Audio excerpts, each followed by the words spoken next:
अस्सलामुअलैकुम। Lecture 1 start करते हैं जी, कैब 5 का। ख़वातीन व हज़रात तवज्जो फरमाएं।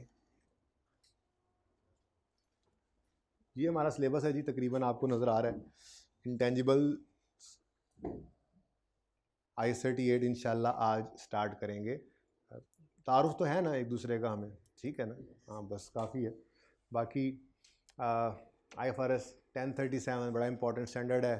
Towards the end of syllabus, तकरीबन आखिरी महीने में हम ये पढ़ रहे होते हैं। एग्रीकल्चर, गायें, भैंसें, भेड़ें, बकरियां, इंशाल्लाह इनकी अकाउंटिंग हम सीखेंगे। दूसरे नंबर पे हम ये टॉपिक करेंगे अल्लाह ने चाहा तो। IFRS 15 वेरी इंपॉर्टेंट, बहुत इंटरेस्टिंग और बहुत इंपॉर्टेंट ये स्टैंडर्ड है रेवेन्यू का। ये नॉर्मली बिल्कुल लास्ट पे हम करते हैं।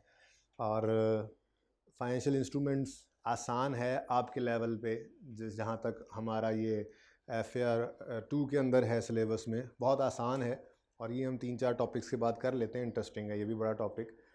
लीजेस, मशहूर ज़माना, बड़ा इम्पॉर्टेंट, करीब ही शुरू करेंगे इंशाल्लाह 2-3 टॉपिक्स करने के बाद। और फिर इस पर भी खूब सारा टाइम लगेगा, तकरीबन कोई 20-22 लेक्चर्स, 20 लेक्चर्स इस पर भी लग जाते हैं।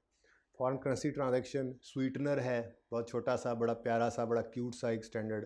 उसके बाद इनकम टैक्सेस, ये भी एक बला है।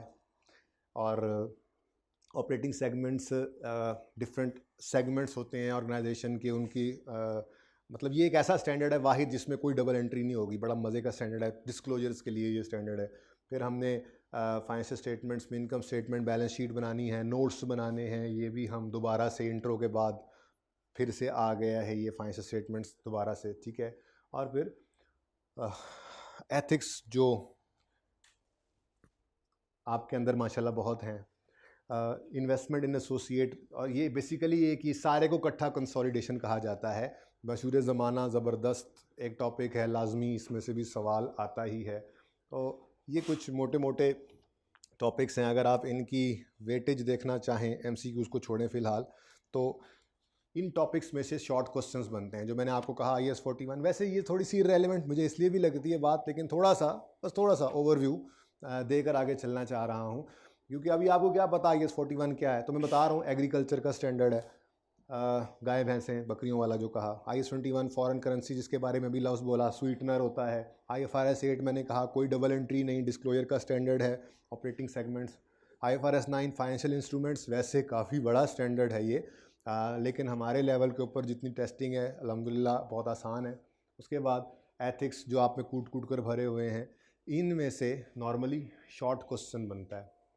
और अगर आप गौर करें तो सबसे ज़्यादा फाइनेंशियल इंस्ट्रूमेंट्स के अंदर रेगुलरली टेस्ट कर रहा है, बाकियों के अंदर कभी कभी करता है टेस्टिंग।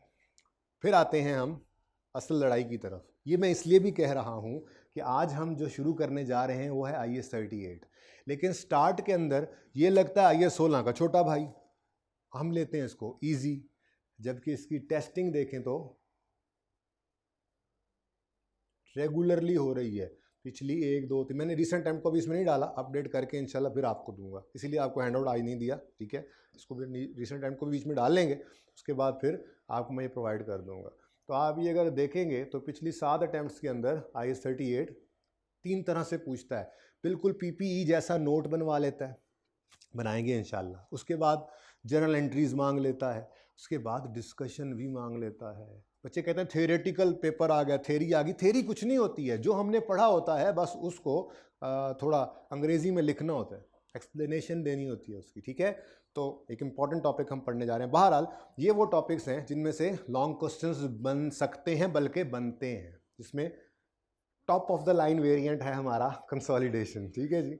ये आप देख लें 18 से 20 नंबर का ये सवाल आया करता है। उसके बाद फाइनल अकाउंट्स के अंदर थोड़ी ज़्यादती चल रही है उसकी, वो इनकम स्टेटमेंट बैलेंस शीट नहीं बनवा रहा, बल्कि नोट्स की तरफ ज़्यादा उसका रुझान है। उसकी वजह यह भी है कि income statement balance sheet full fledge वो कंसोलिडेशन में बनवा लेता है, तो यहाँ पे फिर नोट्स पूछ लेता है।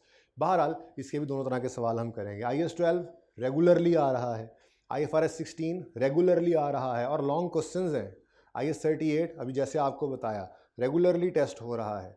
1037 जिसको बच्चे छोड़ देते हैं, ये कंसोलिडेशन के बाद नॉर्मली हम करते हैं, तो कंसोलिडेशन में जो लेवल होता है ना बच्चों की डिवोशन का, ठीक है, IAS 1037 में एकदम से वो नीचे चला जाता है। उसकी वजह है यहाँ पर भी डिस्कशन के सवाल ज़्यादा आते हैं, डिस्कस, एक्सप्लेन, तो थेरी आ गई, ये हो गया वो हो गया, लिखने की आदत नहीं, छोड़ते हैं, इजी लेते हैं। आई कैप ईजी नहीं लेता, आई कैप फिर पिटाई करता है।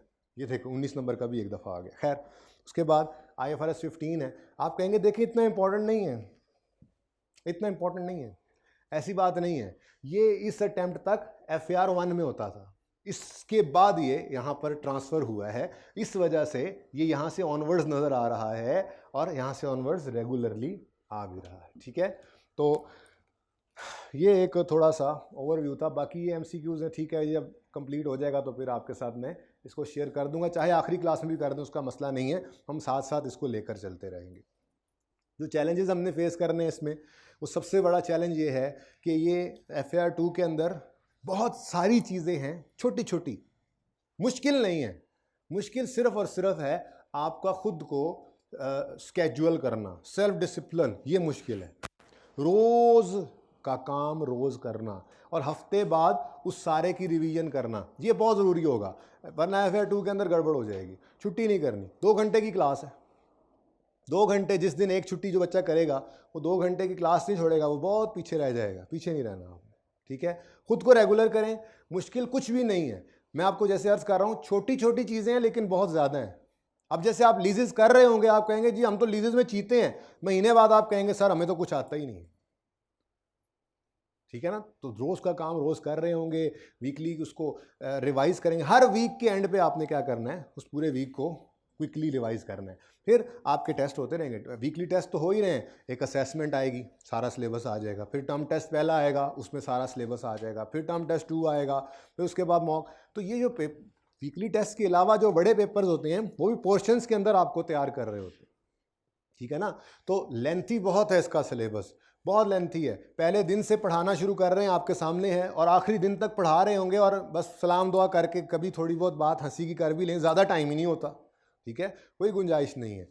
टैक्स FAR 1 जो पढ़ के आए हैं, ये उससे ज़्यादा बड़ा पेपर है, ज़्यादा वजनी पेपर है। अब मुश्किल नहीं है, मुश्किल एक ही बात है, वो है सेल्फ डिसिप्लिन। आपका रोज़ का काम रोज़ करना, आपका हर टेस्ट के अंदर अपीयर होना, ये मुश्किल है। अगर आप इसको इंश्योर कर लें तो इंशाल्लाह ये पेपर आपका पहली टर्म में पास होगा, इसकी कोई वजह नहीं है कि ये रह जाए, ठीक है। तो एक तो लेंथी बहुत है, दूसरा पेपर के अंदर भी ये लेंथी वाला मसला आता है। तो भाई ये ICAP के हर पेपर के लिए लेंथी वाला मसला है, चाहे वो थ्योरेटिकल है चाहे न्यूमेरिकल है।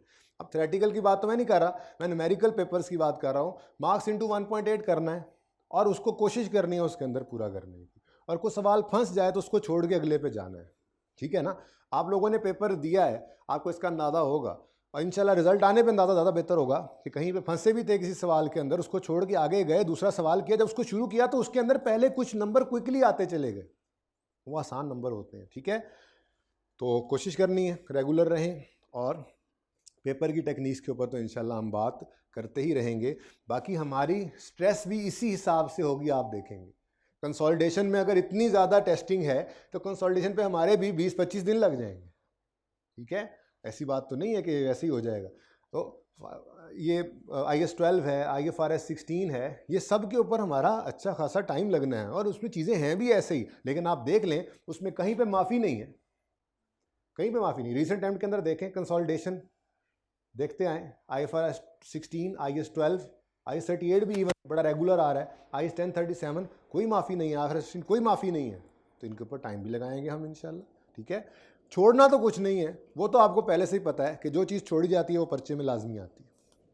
हाँ, स्ट्रेस होती है, वो जिस चीज़ की इंपॉर्टेंस ज़्यादा होती है, चांस ज़्यादा होता है, नेचुरली उस्ताद उसके ऊपर ज़्यादा जोर लगा रहा होता है, तो आपका भी जोर ज़्यादा लग जाएगा उसके ऊपर, प्रेप लीव में भी और यहाँ पे भी, ठीक है। छोड़ के तो कुछ भी नहीं जाना, क्योंकि ये बहुत बड़ा रिस्क है। हमारे पर्चे के अंदर चॉइस तो है नहीं, प्रोफेशनल लेवल का ये पेपर होता है, तो प्रोफेशनल एग्ज़ाम के अंदर चॉइस का कोई रवाज नहीं है। मैं ICAP के कमेंट्स पढ़ रहा था, मैंने कहा शेयर करूँगा, फिर मैंने कहा बहुत टाइम लग जाएगा, पहले लेक्चर में पढ़ाना भी तो होता है, काफ़ी सारा आज पढ़ना है हमने, गपशप लगाएंगे, मतलब पुरानी बातें करेंगे, लेकिन पढ़ना तो है ना, तो वो उसमें बहुत टाइम लग जाएगा। वो कमेंट्स इंशाल्लाह फिर एंड पे जाके जब आप पेपर तैयार करने के करीब होंगे या प्रेप पे जा रहे होंगे तो मैं आपसे कमेंट्स भी शेयर करूँगा। ICAP के कमेंट्स के अंदर भी यही बात आ रही होती है, बहुत सारे बच्चों का मसला फेल होने की वजह सिलेक्टिव स्टडी, उसको भी नज़र आ रहा होता है, सिलेक्टिव स्टडी का कैसे पता लगता है? एक सवाल आया, उस सवाल को मेरे इस दोस्त ने टच ही नहीं किया, ठीक है, अब नज़र आ जाता है ना कि सवाल अगर पढ़ा हो तो हाथ पाँव तो बच्चा मारता ही है, ठीक है, जिस चीज़ को पता ही नहीं है, या उसने अंदाज़ा हो जाता है जब उसने सवाल खोला बच्चे ने तो कैसे खोला है कि यार इसने ये टॉपिक नहीं किया हो। तो सिलेक्टिव स्टडी फेल होने की सबसे बड़ी वजह है, वो हमने नहीं करनी, ठीक है, ओके। अच्छा जी, तो उसके बाद आज हम शुरू करने जा रहे हैं IAS 38 इंटेंजिबल्स का ये स्टैंडर्ड है जी, और you will enjoy this standard. मज़े का स्टैंडर्ड है, पूरी अकाउंटिंग आप एंजॉय करेंगे इंशाल्लाह, ऐसी कोई बात नहीं है, इसमें कोई परेशानी वाली बात है ही नहीं, ठीक है। लेकिन सबसे पहली चीज़, अभी भी कोई ऐसे बच्चे हैं जिन्होंने स्टैंडर्ड्स नहीं खरीदे हुए, वो हाथ खड़ा करें। आधी से ज़्यादा क्लास। अच्छा वैसे बाय द वे थोड़ी बहुत हेल्प मिली है FAR1 में, थोड़ी बहुत मिली थी भाई, 2 नंबर भी अगर उसने पूरे करवा दिए या 3 नंबर भी, मैं वैसे कह रहा हूं 2-3 भी हैं इतने ज्यादा कि आप वो किताब नहीं, उस जैसी 10 किताबें और उठा के ले जाएं कि वो 45-46 से 50 का सफर है, मुफ्त के नंबर हैं। तो भाई कह रहे हैं 5 MCQs वहां से हो गए, वहां पे कम हेल्प मिलती है, यहाँ पे ज्यादा हेल्प मिलती है। इसलिए जिनके पास अभी तक स्टैंडर्ड्स नहीं हैं, वो सबसे पहला काम ये करें, वो स्टैंडर्ड्स बाय कर लें।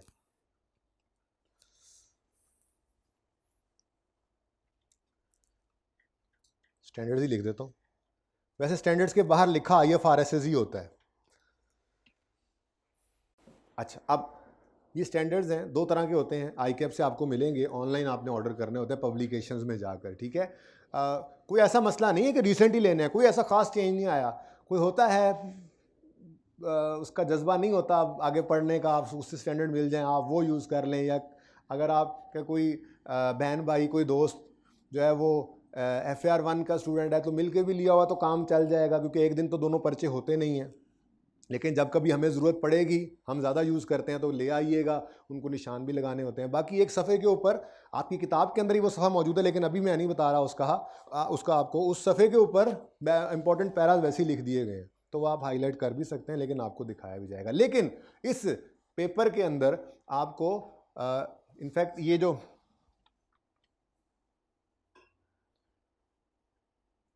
ये IFRS 8 है, कितने गया ये ऑपरेटिंग सेगमेंट्स, इसका सवाल करने के लिए आप ऐसे स्टैंडर्ड खोलें, वो सारा कुछ सामने लिखा हुआ है, कौन कौन से डिस्क्लोजर देने हैं, नोट कैसे बनाने हैं, क्या क्या चीज़ नज़र आए ओपन करके रख लेते हैं। ये अभी इंटेंजिबल आज हम शुरू कर रहे हैं, इसी के अंदर एक SIC 32 है, वेबसाइट्स के लिए अलग से एक स्टैंडर्ड इंटरप्रिटेशन कमेटी ने एक इंटरप्रिटेशन दी हुई है, वेबसाइट कॉस्ट से रिलेटेड स्पेसिफिक गाइडेंस है उसके ऊपर।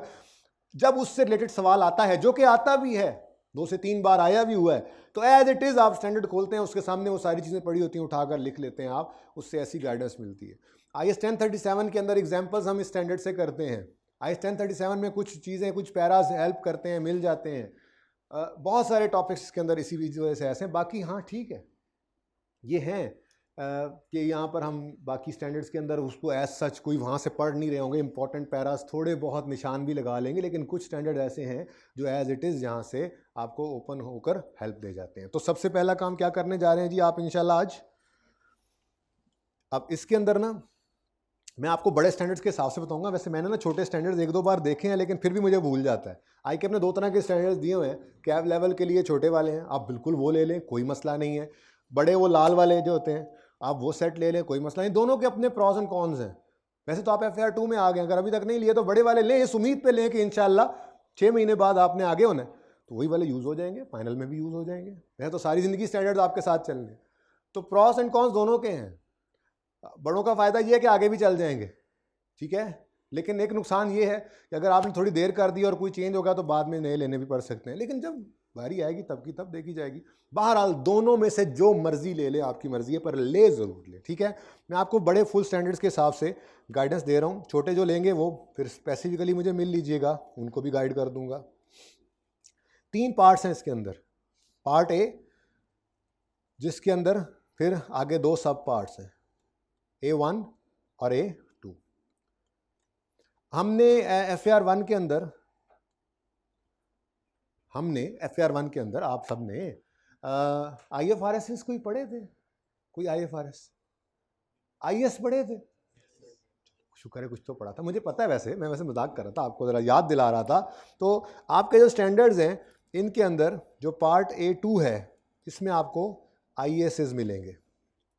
IS2, IS7 पढ़ा आपने, IS8 पढ़ा, IS12 अब पढ़ेंगे हम, IS16 आपने पढ़ा, IS20 government grant, IS23 borrowing cost, और IS36 पढ़ा, 33 EPS पढ़ा, IS40 आपने पढ़ा इन्वेस्टमेंट प्रॉपर्टी, 41 आखिरी आया था एग्रीकल्चर, यहाँ पे मिलेगा।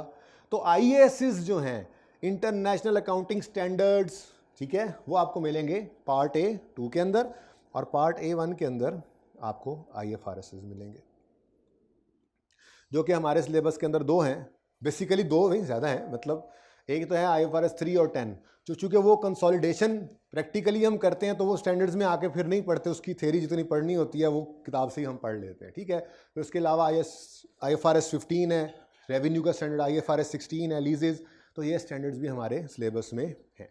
पहले ISs आया करते थे, IS 41 पे आखिरी स्टैंडर्ड आया, फिर उन्होंने IFRS देना शुरू कर दी, ठीक है। तो ये दोनों आपके लिए रेलेवेंट पार्ट्स होंगे, ठीक है, दोनों ही हमें ज़रूरत होंगे। यहाँ पे हमने IS 1037 पढ़ना है, उसकी एग्जांपल्स हैं पार्ट A2 के अंदर होंगी, तो हम उस स्टैंडर्ड से देख रहे होंगे। एज इट इज़ कभी कभी वही एग्जांपल्स सवाल बन के आ जाती हैं, वहीं से सोल्यूशन उठा के लिख के आप जो है वो काम चला लेते हैं, तो यहाँ से हम पढ़ेंगे ये स्टैंडर्ड्स, ठीक है। तो इम्पॉर्टेंट है, इनको ले लेंगे जब तो आप काइंडली। उसके बाद पार्ट B, जो मैंने आपको कहा कि हम एग्जांपल्स पढ़ते हैं, तो ये पार्ट B के अंदर एग्जांपल्स हैं, ठीक है ना जी।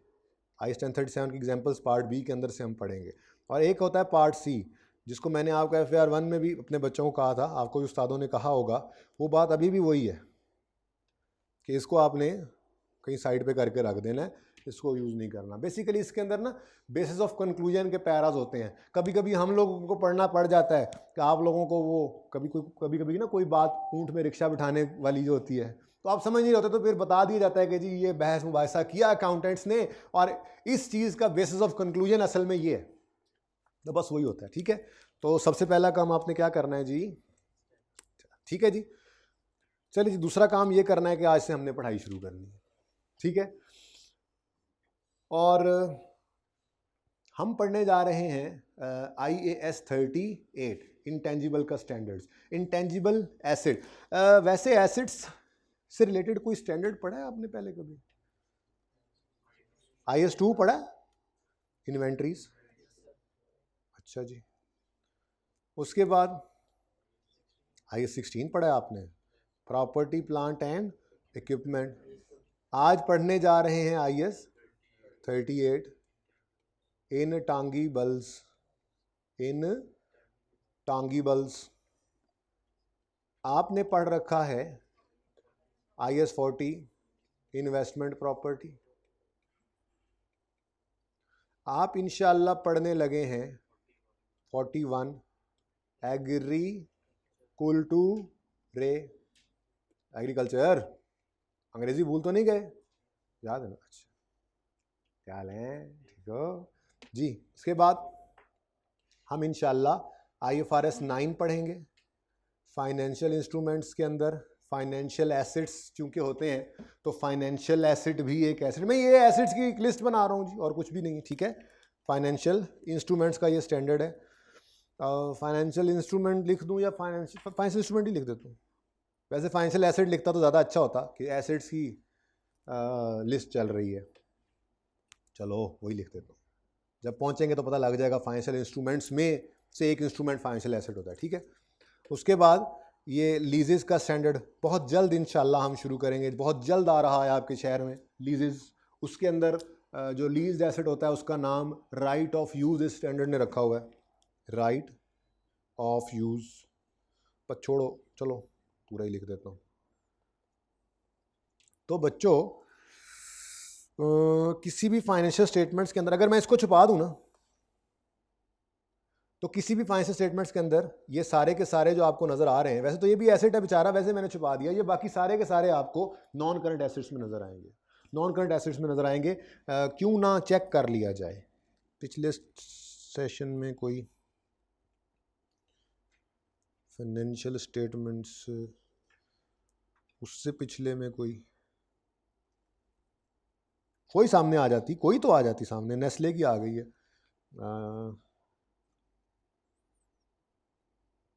ये बैलेंस शीट की जरा जाती मार के देख लेना। बड़ा ये बहुत ज़्यादा अब होगा भाई हमारे साथ, अब हम बड़े हो चुके हैं, अब वो ज़माना गुजर गया है।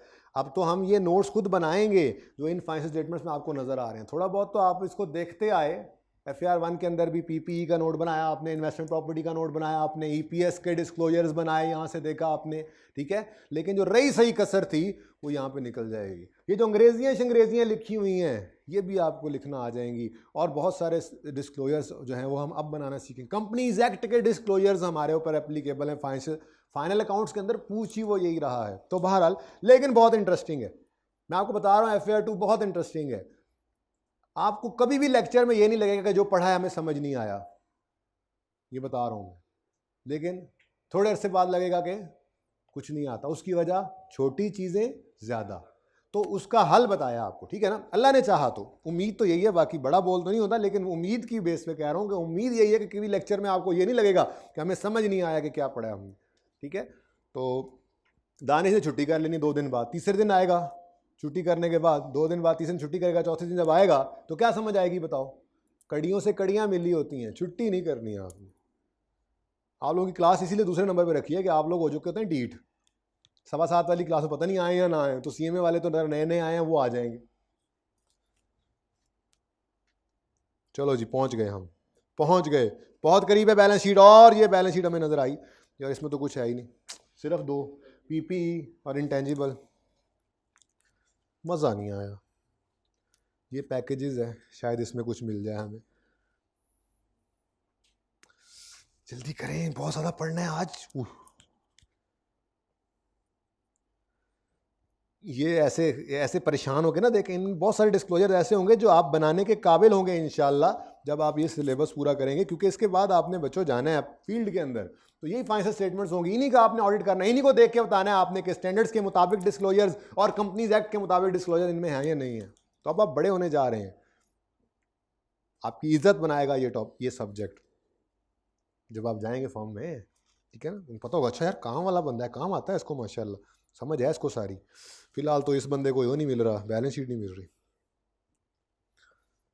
या अल्लाह, कहाँ गई बैलेंस शीट। बहुत करीब है, बहुत करीब है बैलेंस शीट दोस्तों, बहुत करीब है, और पहुंच गया। शुक्र है कुछ ना कुछ ज़्यादा चीज़ें मिली। PPE right of use IFRS 16 वाला, investment properties IAS 40, intangible IAS 38, investment accounted for using equity method ये IFRS 9 वाला फाइनेंशियल एसेट है। और बस तो काफ़ी है मेरे ख्याल में, यही तकरीबन हमने लिखे थे, कोई इनमें से रह तो नहीं गया। शायद एग्रीकल्चर नहीं है वो, उसके लिए फिर एक और फाइनेंशियल स्टेटमेंट्स कोई कीनिया की है, वो जब पढ़ेंगे तो दिखाऊंगा। उसके अंदर बायोलॉजिकल एसेट्स होते हैं, वो गायें भैंसें जो होती हैं बायोलॉजिकल एसेट्स हैं, वो भी नॉन करंट एसेट है, ठीक है। तो ये सारे के सारे नॉन करंट एसेट्स हैं। पता नहीं किधर निकल गए हम, अच्छा भला हम यहाँ पे पढ़ने लगे थे, ठीक है।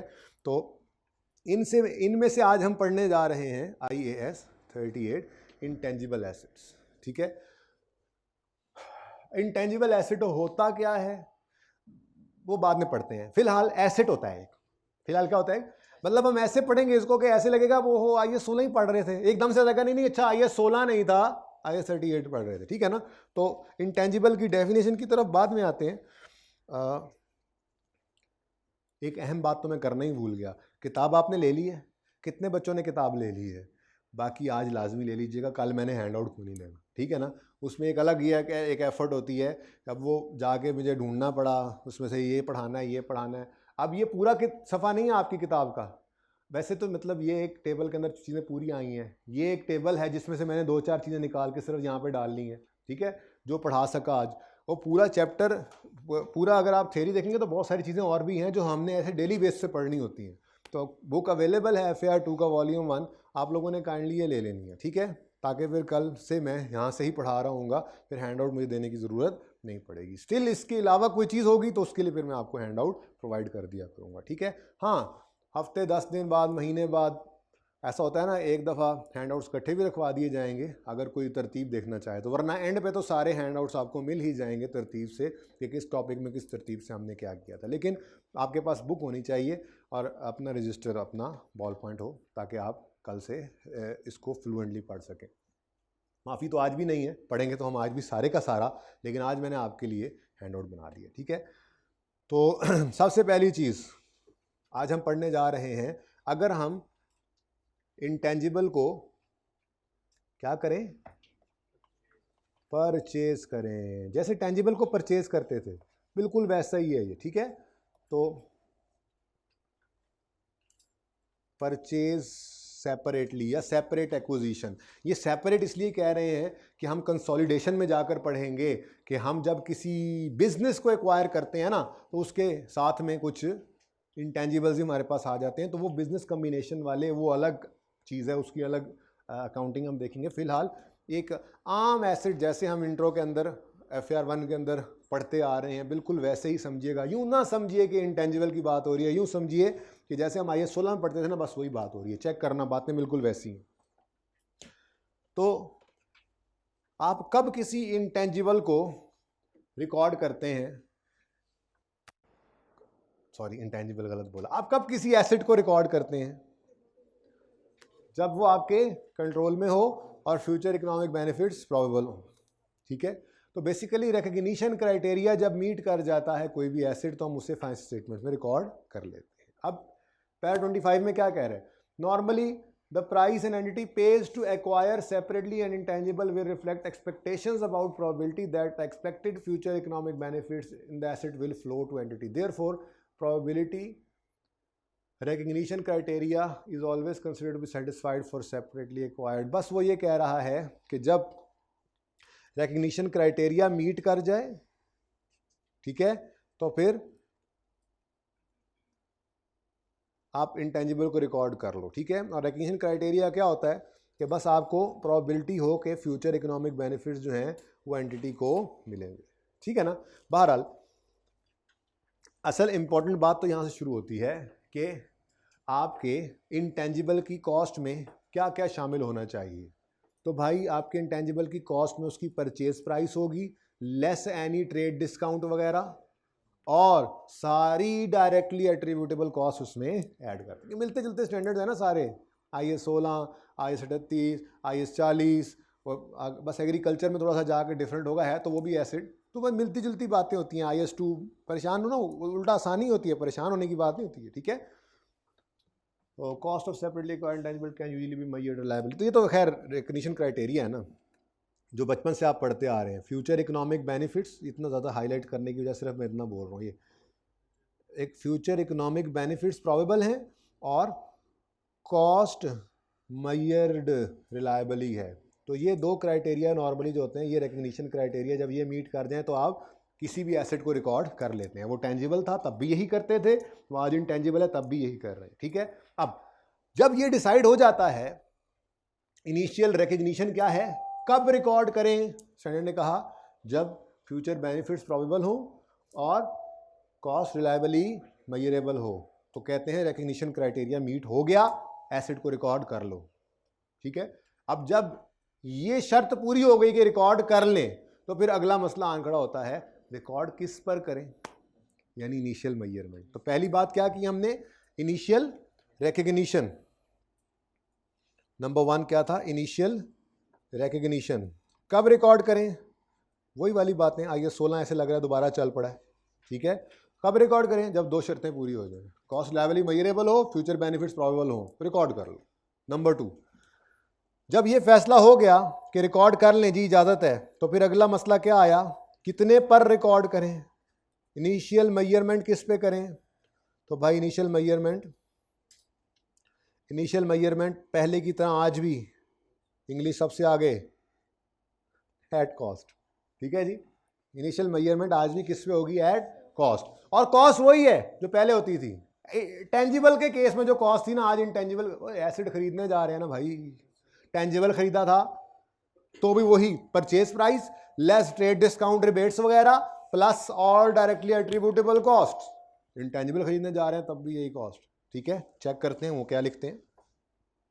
तो cost of a separately acquired intangible, जो हमने खरीदा है अलग से, कंप्राइजेज व्हाट कंप्राइजेज व्हाट क्या क्या जी, purchase price, import duties, non refundable purchase taxes और all directly attributable cost for preparing the asset for intended use. ठीक है ना जी। और इसमें से माइनस उन्होंने कहा कर लेना परचेज प्राइस में से कोई ट्रेड डिस्काउंट या रिबेट्स हो तो। ठीक है, अब ऐसे ही जरा थोड़ा सा छोटी सी एग्जांपल बना लेते हैं। आपको पता है आज हमने इम्पेयरमेंट भी करना है, पता है ना आपको? इम्पेयरमेंट पता है क्या होती है? स्टैंडर्ड पता है कौन सा इम्पेयरमेंट पे लगता था? IS 36। जिसने ऐसे सारे लाया ना उसी के लिए तो पढ़ाना है। ये ना समझना IS 36 टाइम पास के लिए पढ़ रहे हैं हम।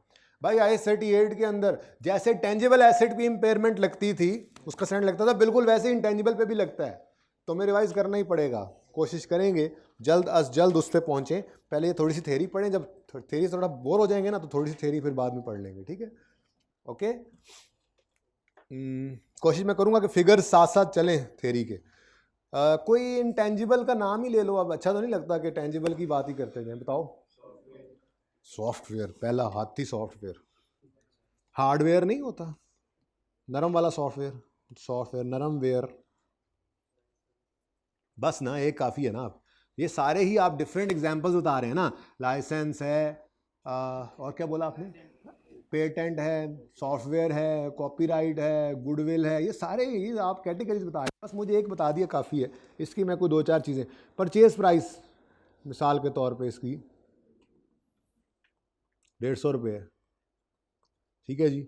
उसके बाद कुछ इंपोर्ट ड्यूटीज़ हैं। इंपोर्ट ड्यूटीज़ ना वापस नहीं मिलती, नॉन रिफंडेबल होती हैं, बता दूं मैंने कहा। वैसे इंपोर्ट ड्यूटी 18 रुपये लेट से। उसके बाद कुछ नॉन रिफंडेबल टैक्सेस हैं।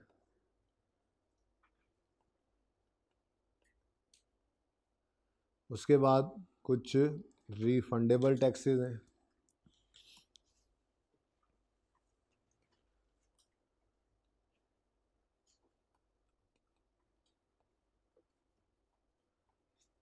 और उसके बाद सॉफ्टवेयर भी तो इंस्टॉल होने की कॉस्ट हो सकती है, क्या नहीं हो सकती? हो सकती है ना। सॉफ्टवेयर आप लेके आए हैं, आप कितना स्ट्रेट फॉरवर्ड उसकी इंस्टॉलेशन नहीं है, तो हो सकता है आपको कोई एक्सपर्ट बुलाना पड़े इंस्टॉल करने के लिए। इंस्टॉलेशन के ऊपर लेट से 5 रुपये इस पर भी लग जाने। टोटल बता दें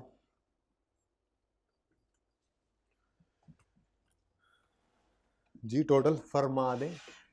कैलकुलेटर ही नहीं लाया आप? 196। चलो अब क्या करें जी, इसकी एंट्री कर दें बस। आंखें मीट कर, मीट समझते हैं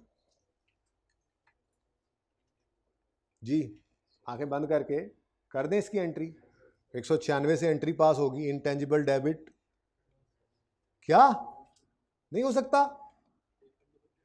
हाँ, अब आपको ध्यान से देखना पड़ेगा इसमें कौन कौन सी चीज़ें ऐसी हैं जो इसकी कॉस्ट का पार्ट बनेगी, एसेट बनेगी, और कौन सी ऐसी हैं जो एसेट नहीं बनेगी। तो इंटेंजिबल के अंदर तो 150 आएगा यार, 191 करो, लंबी लिस्ट हो जानी है। इंस्टॉलेशन अच्छा चलो पढ़ ही रहे। 150, 18, 15 और 5 कितना बना? 188। लेकिन मेरे बच्चों, आपने कैश तो 196 पे कर दिया, तो बाकी के 5 रुपये क्या, 8 रुपये क्या हैं? एक्सपेंस है ना। एक्सपेंस नहीं है।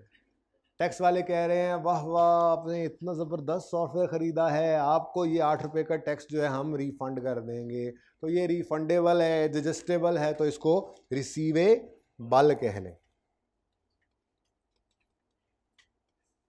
कितना? तो ये ऐसे ही ज़रा थोड़ी सी हमने एंट्री फरमाई। ठीक है, तो ये पहली बात लिखी हुई थी कि कॉस्ट कंप्राइजेज ऑफ, अब बहुत लंबी लिस्ट हो जाएगी। ट्रेड डिस्काउंट अगर को होता दिया होता तो क्या करते, उसको परचेज प्राइस में से लेस करके तो फिर फिगर यहाँ लेके जाते। 12 लब आपको ज़हन के अंदर है, वैसे भी पढ़ा हुआ है पहले, ठीक है। तो इंटेंजिबल की कॉस्ट में क्या कुछ होता है, see purchase price less trade discount वगैरह, फिर सारी डायरेक्टली एट्रीब्यूटेबल कॉस्ट, ये सारी डायरेक्टली एट्रीब्यूटेबल है। पोर्ट पे मंगवाया, चलो IS 16 के तौर पे सोच लो, ठीक है, प्लांट मंगवाया था पोर्ट पे, अब कस्टम पे करेंगे, इंपोर्ट ड्यूटी पे करेंगे, तो वहाँ से वो निकल के आए, ठीक है। फिर आपने जो नॉन रिफंडेबल टैक्सेस पे किए हैं, कभी वापस नहीं आने, उसकी कॉस्ट का पार्ट बनाएंगे, उसके बगैर तो इस्तेमाल नहीं करने देने हुकूमत ने, इंस्टॉलेशन के बगैर चल नहीं सकता था। तो ये सारे ज़रूरी खर्चे एसिडी कॉस्ट में ऐड कर दिए, लेकिन वो टैक्सेस जो एसिडी कॉस्ट का पार्ट नहीं बनने, अल्टीमेटली हमें वो वापस हो जाने हैं, रिकवर हो जाने हैं, उनको एसिडी कॉस्ट का पार्ट नहीं बनाया जाता, ठीक है।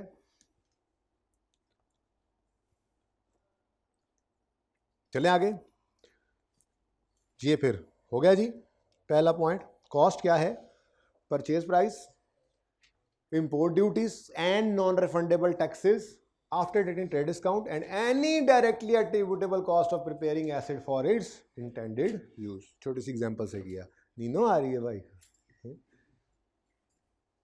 लिखोगे ना, लिखोगे तो फिर ये लिखा होता तो फिर नींद ना आती। लिखा है ये, लिखाओ,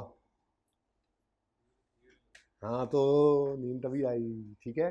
ये नहीं लिखा, हाँ ये तो असल में तो ये चीज़ लिखनी थी, ये तो बचपन से आपको आती है, वैसे ज़रा एग्जाम्पल दे रहे थे। खैर जागते रहते, तेज़ी से लिखेंगे ना, ज़रा जागते रहेंगे।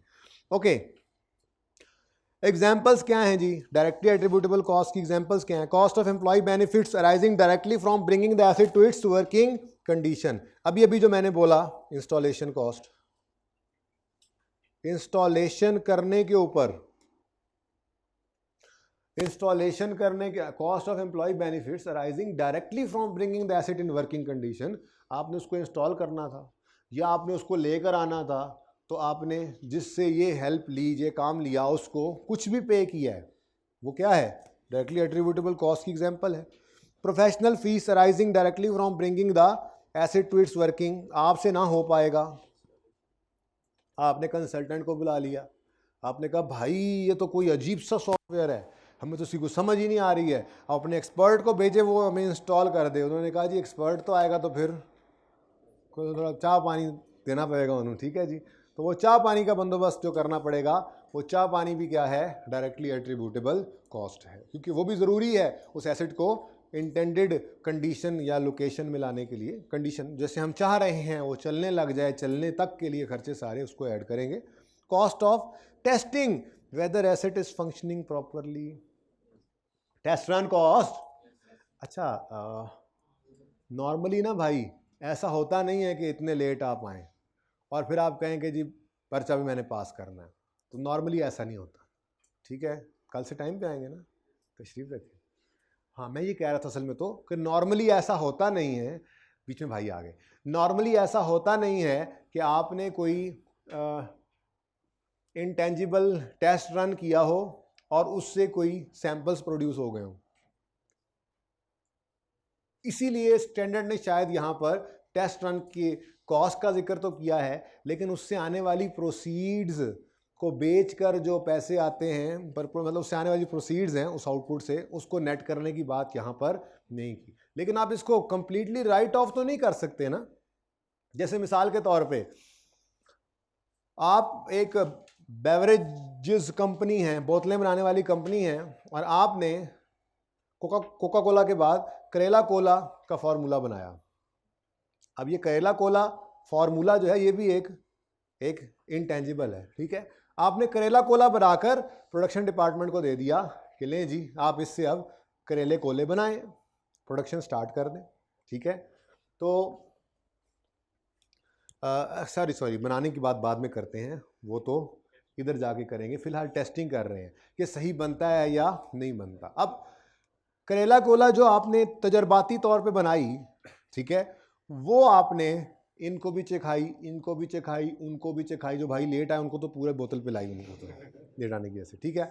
तो अब कुछ पैसे उसके ऊपर सस्ती कीमत में तारफी कीमत देकर रिकवर भी कर लिए। तो इस चीज़ को टोटली राइट ऑफ तो नहीं ना किया जा सकता कि इंटेंजिबल टेस्ट रन करें तो उससे कोई आउटपुट नहीं बनेगी जिसको बेचा जाए।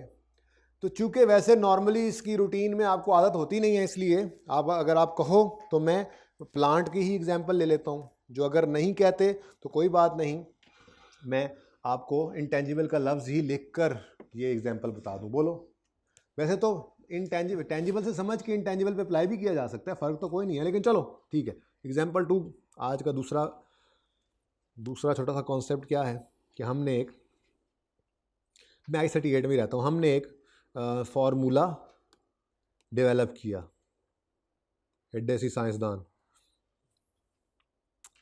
और ये फार्मूला जो था इस पर हमारी को 250 रुपये की कॉस्ट आ गई। नाउ दिस इज़ आउटफ्लो, ऐसा ही है। फार्मूला देखें, हम ना इंशाल्लाह आज तो हम इंटेंजिबल ख़रीदने की बातें कर रहे हैं, फिर हम इम्पेयरमेंट पे चले जाएंगे, ज़रा रिवाइज़ कर लें। कल हम इंशाल्लाह इंटेंजिबल खुद बनाएंगे, कुर्बानियाँ देंगे, रिसर्च करेंगे, डेवलपमेंट्स होंगी, साइंसदान आएंगे चिट्टे चिट्टे कोट पहन के, ठीक है। तो हम कल इंटेंजिबल खुद बनाएंगे इंशाल्लाह, फिर बनाकर उसकी अकाउंटिंग सीखेंगे। आज तो हम ज़रा, आज क्योंकि पढ़ना नहीं था ना, पहली क्लास थी, तो गपशप लगाने के लिए आज हम सिर्फ इंटेंजिबल को ख़रीद रहे हैं, ठीक है ना। पढ़ाई तो नहीं ना पहले दिन करते होते, अच्छा नहीं ना लगता। तो फॉर्मूला एक हमारा 250 में तैयार हुआ, ठीक है जी। और टेस्ट रन इसका हमने किया, तो टेस्ट रन पर कॉस्ट जो आई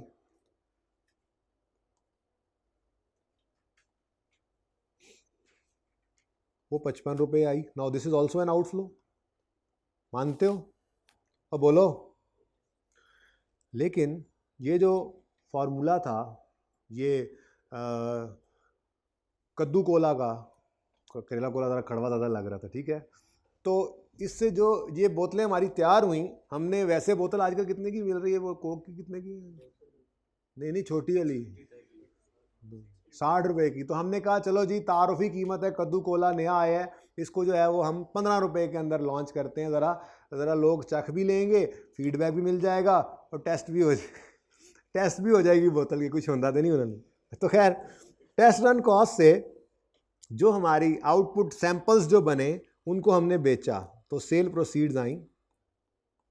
सेल प्रोसीड्स फ्रॉम, बिल्कुल सेम वही कॉन्सेप्ट है, सेल प्रोसीड्स आई फ्रॉम सैंपल्स, ठीक है। सैंपल बेचने की cell proceeds I, let's say 22 रुपये के अंदर ये सैंपल्स हमारे बिक गए। अब ये क्या है? ये इनफ्लो है, ठीक है। तो मुझे ये बताएं कि फॉर्मूला की कॉस्ट में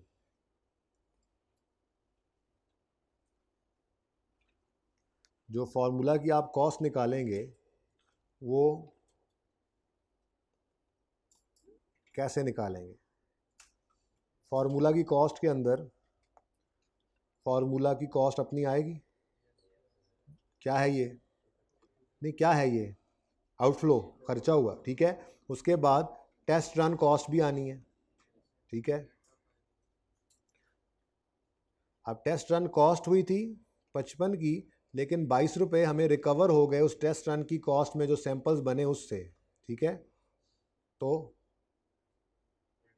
33 रुपीज़ की टेस्ट रन कॉस्ट ऐड करेंगे और हमारा फॉर्मूला है 283 पे नज़र आ रहा है, ठीक है जी। तो मैं ये अर्ज़ कर रहा था कि वैसे नॉर्मली ना इस तरह से होता नहीं है इंटेंजिबल के केस में, इसलिए स्टैंडर्ड ने भी शायद यहाँ पे जिक्र करना। मेरे पीछे पीछे नहीं आना भाई। आमिर किधर है? आमिर, आप उधर खड़े हो ना थोड़ी देर, जब नया बंदा बैठे तो प्लीज़, ये साथ घूम रहे हैं मेरे भाई, थोड़ी देर के लिए आप ज़रा वर्जिश करें आज।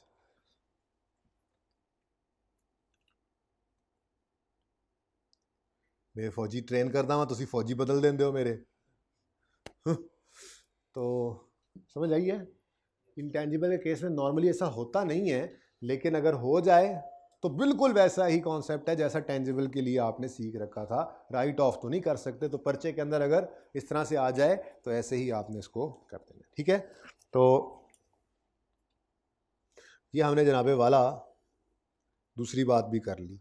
तो examples clear? Cost of employ benefit examples direct, पहले तो उसने कहा ना कि purchase price, import duty add होती है, नॉन रिफंडेबल टैक्सेस जो हैं वो लेस हो जाते हैं, ठीक है, और फिर बाकी सारी डायरेक्टली एट्रीब्यूटेबल कॉस्ट उसमें ऐड कर दी। डायरेक्टली एट्रीब्यूटेबल कॉस्ट के अंदर क्या एग्जांपल उसने दी, इंस्टॉलेशन का खर्चा, कंसल्टेंट का खर्चा और टेस्ट रन की कॉस्ट। लेकिन यहाँ पे उसने नई स्टैंडर्ड ने यहाँ पे लिखना मुनासिब समझा sale proceeds of test run, लेकिन है कॉन्सेप्ट वैसा ही, मैंने आपको उसकी एग्जांपल बता दी, ठीक है जी। अच्छा जी, कौन सी चीज़ें ऐसी हैं जो कॉस्ट का पार्ट नहीं होंगी? मुझे पता है आप बोर हो रहे हैं, I know I know I know, you know I know, इसलिए मैं बस इंशाल्लाह इसके बाद सिर्फ ये पढ़ाऊंगा, एक लाइन ये थोड़ी सी पढ़ा के फिर बाकी सब कुछ छोड़ देंगे, फिर इस सवाल के ऊपर आ जाएंगे, ठीक है। फिर थोड़ा सा ऐसे डेबिट क्रेडिट न्यूमेरिकल कैलकुलेशन थोड़ा सा खेल लेंगे ना, ताकि आप थोड़ा सा ताज़ा दम हो जाए, फिर एंड पे जाते जाते थोड़ी सी थ्योरी फिर पढ़ लेंगे, ठीक है। ओके जी, तो क्या क्या चीज़ें एग्जांपल्स में थी डायरेक्टली एट्रीब्यूटेबल कॉस्ट की? मतलब एम्प्लॉय बेनिफिट्स, प्रोफेशनल फीस वगैरह और कॉस्ट ऑफ टेस्ट है, नेट ऑफ सेल प्रोसीड्स याद रखना। और दूसरा, क्या चीज़ें नहीं हैं पार्ट ऑफ कॉस्ट, इंटेंजिबल, क्या चीज़ें नहीं पार्ट ऑफ कॉस्ट बनानी, कौन कौन सी चीज़ें कॉस्ट ऑफ इंटेंजिबल नहीं होंगी? वो कह रहे हैं जी cost of introducing new product और सर्विस इंक्लूडिंग कॉस्ट, एडवर्टीजमेंट वगैरह कोई कर रहे हैं आप, एडवर्टीजमेंट को कभी भी आपने एसिडी कॉस्ट का पार्ट नहीं बनाना, ठीक है। वैसे तो IS 38 ने एक्सप्रेसली भी इस बारे में कहा हुआ है, दो चीज़ों के बारे में, एक एडवर्टीजमेंट और दूसरा ट्रेनिंग। एडवर्टीजमेंट और ट्रेनिंग कभी भी आपने इसको एसेट नहीं बनाना। क्यों? आप एडवर्टीजमेंट किस लिए करते हैं? बोले फूटे जी, प्रोडक्ट बेचने के लिए। किसे बेचेंगे? कस्टमर को। आप के कंट्रोल में है कस्टमर, आप एडवर्टीजमेंट करें, टिका के करें, क्या गारंटी है कि वो कस्टमर को मजबूर कर पाएंगे कि वो चीज़ें खरीदें? हाँ, जितनी मर्जी क्वालिटी हो जाए यार, जितनी मर्जी क्वालिटी हो जाए, क्या आप कस्टमर को कंट्रोल कर सकते हो? इश्तिहार जाके उसका हाथ पकड़ के ले आएगा? जितनी मर्जी क्वालिटी हो, कंट्रोल नहीं कर सकते, ठीक है। Same goes for training of employ. आपने अपने एम्प्लॉय को ट्रेन किया है, आपने जर्मनी भेज के उसको करेला कोला बनाने का फॉर्मूला सीखने की ट्रेनिंग दिलवाई, अब वो वापस आया, अब आपका जो जर्मनी में उसको भेज के ट्रेनिंग दिलवाने का खर्चा हुआ, वो खर्चा आप एसिड बनाना चाह रहे हैं, क्योंकि अब इस ट्रेनिंग ने आपको कई साल फ़ायदा देना है, बना लें। वो आगे कहे जी मैं तो पेप्सी वालों के पास जाके करेला कोला की बजाय करेलेप्सी बनाऊंगा वहाँ पे जाके, ठीक है, तो मैंने तो नहीं कोला बनाना, ठीक है, मैं तो उनके पास जा रहा हूँ। आप उसको रोक सकते हैं? कोई यस सर वाला? हाँ? नहीं, आजकल तो पता है क्या रवाज है, ऐसे काम करने वालों से पहले एक बॉन्ड साइन करवा लिया जाता है, अगर तुम छोड़ के गए तो 25 लाख रुपया लेंगे तुमसे, 5 साल तक छोड़ के नहीं जाना, फिर रुक जाएगा ना, 25 लाख भी दे देगा भाई, कह रहे हैं जाने वाले को कोई भी, ये FIR 1 के अंदर साहब को कहा करते होंगे, जाने वाले को कोई नहीं रोक सकता। इसलिए एडवर्टीजमेंट हो या ट्रेनिंग हो, उसको कभी भी आपने इंटेंजिबल नहीं बनाना, ठीक है। जागते रहना, साढ़े ना रहना। Cost of introducing new product और सर्विस, मतलब एडवर्टीजमेंट कॉस्ट को आपने एसिडी कॉस्ट का पार्ट नहीं बनाना। Cost of conducting business in a new location और with a new class of customers, staff training वगैरह इसमें आ जाती है, ठीक है जी। आपने युगांडा के अंदर जाके अपनी एक ब्रांच खोलनी थी, अब वहाँ की ज़बान सिखानी है, वहाँ के रहन सहन तरीका सलीका लोगों को सिखाना है, उसके लिए आपने अपनी सेल्स टीम को वहाँ पे भेजा ट्रेनिंग के लिए पहले।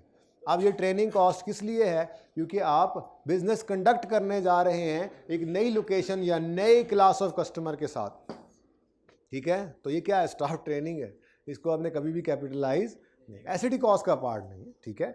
बाकी आपका खर्चा है, एक्सपेंस आउट करेंगे आप। Administration and other general overheads, कभी भी ये एसिडी कॉस्ट का पार्ट नहीं बनते, ठीक है। ओवरहेड्स तो कभी भी आप एसिडी कॉस्ट का पार्ट नहीं बनाते, इंटेंजिबल है बस, ठीक है। हाँ, एक चीज़ है, ये जो ओवरहेड्स होते हैं ना बड़े ख़तरनाक हैं।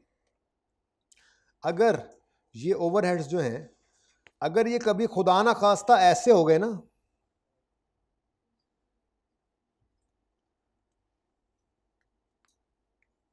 यूँ कह लें। क्या मतलब बड़ी बचपन में आप एक एग्जाम्पल मुझसे ज़माना सुनकर आते होंगे कि इंस्टॉलेशन आप करवा रहे थे प्लांट की, आपने फैक्ट्री मैनेजर को कहा इसकी ज़रा सुपरविजन कर देना इंस्टॉलेशन की, जो इंस्टॉलेशन का काम चल रहा है, प्लांट इंस्टॉल हो रहा है, इसको आप सुपरवाइज कर देना। अब उस मैनेजर को आप लाख रुपए महीना तनख्वाह पे रखा हुआ था आपने, 3 महीने तक वो प्लांट इंस्टॉल होता रहा और आपका मैनेजर 3 महीने तक उसकी सुपरविजन करता रहा और अपने टोटल टाइम का 10% उसने सुपरविजन पे लगाया। तो जो 3 लाख रुपए तनख्वाह है उसमें से 30,000 एसिडी कॉस्ट में ऐड ना कर दें? ऐड नहीं कर सकते क्योंकि मंथली सैलरी उसको मिलनी ही मिलनी थी, लाख रुपए उसने लेना ही लेना था, चाहे वो इंस्टॉलेशन को सुपरवाइज करता चाहे ना करता। हाँ, अगर ये एडमिन कॉस्ट नहीं है, कब? अगर हमने उसको कहा है कि आपने इंस्टॉलेशन को सुपरवाइज करना है, इस काम के आपको हम एडिशनल 30,000 रुपए देंगे। Now this 30,000 will become directly attributable. तो फिर चाहे ये ओवरहेड भी है, तो ओवरहेड के बारे में उसूल क्या है? एडमिन एंड जनरल ओवरहेड्स कभी भी कॉस्ट का पार्ट नहीं बनते अनलेस वो डायरेक्टली एट्रीब्यूटेबल बन जाएं। अगर वो बन जाएं तो फिर उनको कॉस्ट का पार्ट बना लेना, जिद ना कर लेना, ठीक है जी बेटा। और जब वो कॉस्ट में पढ़ेंगे, अब तो मैं उधर पढ़ाता हूँ, आ जाना, ठीक है। अभी यहाँ पर जो है ना ओवरहेड्स हमारे लिए देखो वेरिएबल हों चाहे फिक्स्ड हों, वो कॉस्ट ऑफ प्रोडक्शन में आ जाएंगे, कॉस्ट ऑफ सेल में आ जाएंगे या एडमिन सेलिंग में आ जाएंगे। हम तो बात कर रहे हैं कि ये कॉस्ट का पार्ट बनेंगे प्रॉफिट एंड लॉस में या एसेट के कॉस्ट, एसेट का पार्ट बनेंगे, ठीक है ना। तो वो एसेट की कॉस्ट का पार्ट बनेंगे अगर इंक्रीमेंटल है। अगर इंक्रीमेंटल है 30,000 एसेट में ऐड करो, और अगर इंक्रीमेंटल नहीं है तो फिर इसको प्रॉफिट एंड लॉस में ले जाओ। अब वो अगली बात बाद में सोचो फिर कि वो फैक्ट्री का खर्चा है तो कॉस्ट ऑफ सेल में, सेलिंग का है तो सेलिंग में, एडमिन का है तो एडमिन में। जी सर, इसमें इंक्रीमेंटल और स्पेसिफिक दोनों सेम कैटेगरी, एक होता है कि स्पेसिफिक आप किसी काम के लिए, इसी बात को दूसरी तरह से आप कह रहे हो। इंक्रीमेंटल को आप कह रहे हो कि स्पेसिफिकली फॉर ये पंखा मैंने एक बंदा बुलवाया है और उसको पैसे, इलेक्ट्रीशियन ऑलरेडी है कॉलेज के पास, लेकिन स्पेसिफिकली इस पंखे के लिए उसको हमने कहा 100 रुपये अलग से ले लो, तो ये 100 रुपये इसकी कॉस्ट में ऐड करें या ना करें? करना चाहिए। और अगर उसने तनख्वाह में ही लगा दिया तो फिर, तो इसी को मैंने इंक्रीमेंटल कहा, आपने स्पेसिफिक कह दिया, ठीक है जी। चलें आगे। और मेरे दोस्तों,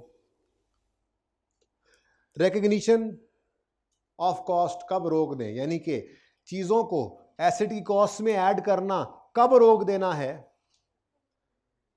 ये यहां लिखा हुआ है। Recognition of cost in carrying amount, जिनके पास किताब है ना वो शुरू के अंदर ही देखेंगे तो उनको ये, खैर चलें आज तो हैंड आउट सबके पास ही है, एक का दुक्का किताब है, बाकी आज सब ले लीजिएगा ताकि कल सबके पास हो, ठीक है ना। तो ये इकट्ठे ही लिखा हुआ है, पहला दूसरा सफ़ा ही है किताब का, ठीक है। डेफिनेशन के बाद ये चीज़ आ रही होगी। डेफिनेशन ज़रा मैंने आगे 2-3 रखी हैं, वो भी आप पढ़ लेंगे डेफिनेशन। तो ये टेबल बने हुए किताब के अंदर, चैप्टर खोलेंगे तो स्टार्ट में यही बातें हैं, ठीक है। अच्छा, तो रिकॉर्डिंग कब तक है क्लास? टाइम जल्दी गुजर रहा है फिर। Recording of cost in carrying amount of N intangible सीजेज, रोक देना है आपने। एसेट के अंदर कॉस्ट को ऐड करना रोक देना है। कब? When asset is in condition necessary of it to be capable of operating in the manner intended by management। Management जिस तरह से चाह रही थी एसेट को, जिस हालत में चाह रही थी, मैं आपको IS 16 वाले टेंजिबल से एग्जांपल देता हूं, तकरीबन ब्लू शर्ट वाले भाई देखो, इधर मेरी तरफ देखो, ठीक है, सोना नहीं। मैं मिसाल देता हूँ IS 16 क्योंकि आप पढ़ के आए हैं ताज़ा ताज़ा, ठीक है, तो आसानी समझ आती है।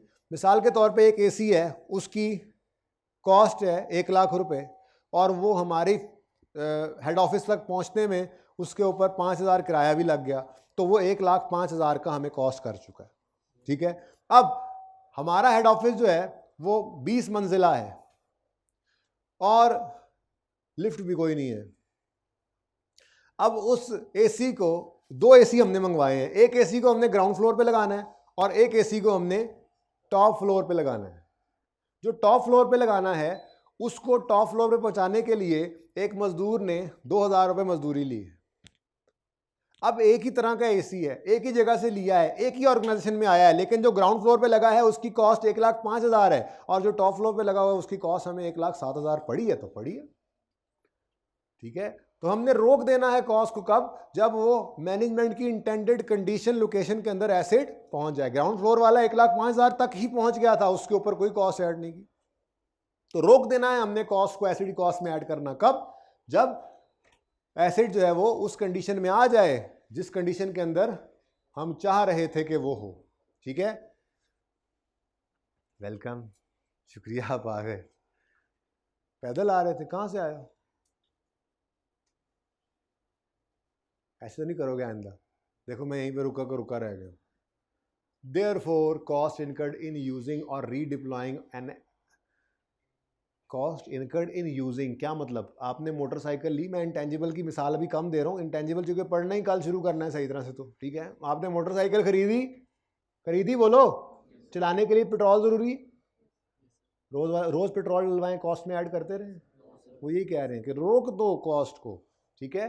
यानी देयरफॉर समझा रहे हैं, therefore cost incurred in using और रीडिप्लॉइंग का मतलब ये होता है कि इस भाई के सिस्टम के अंदर सॉफ्टवेयर हुआ पड़ा था, इसके सिस्टम से उतार के इसके सिस्टम में लगाना है, उसके लिए कोई थोड़ी सी कॉस्ट आ रही है, तो उसको एसिड कॉस्ट में ऐड ना करो, वो रीडिप्लॉय कर रहे हैं, आप डिप्लॉय नहीं कर रहे, फर्स्ट टाइम इंस्टॉल नहीं कर रहे, ठीक है ना। तो वो कहता है, मतलब बात ये है कि जब वो उस जगह पे पहुंच गया जहां पे उसको पहुंचाना था हमने, तो उसके बाद कॉस्ट को ऐड करना रोक दो। फिर उसके बाद सब्सिक्वेंट मेजरमेंट वाले रूल्स लगते हैं कि अगर एसेट के अंदर कॉस्ट कोई लगी है, उसकी लाइफ वगैरह बढ़ा रही है, तो फिर ऐड करो, कॉस्ट बनाओ, वरना एक्सपेंस आउट करो।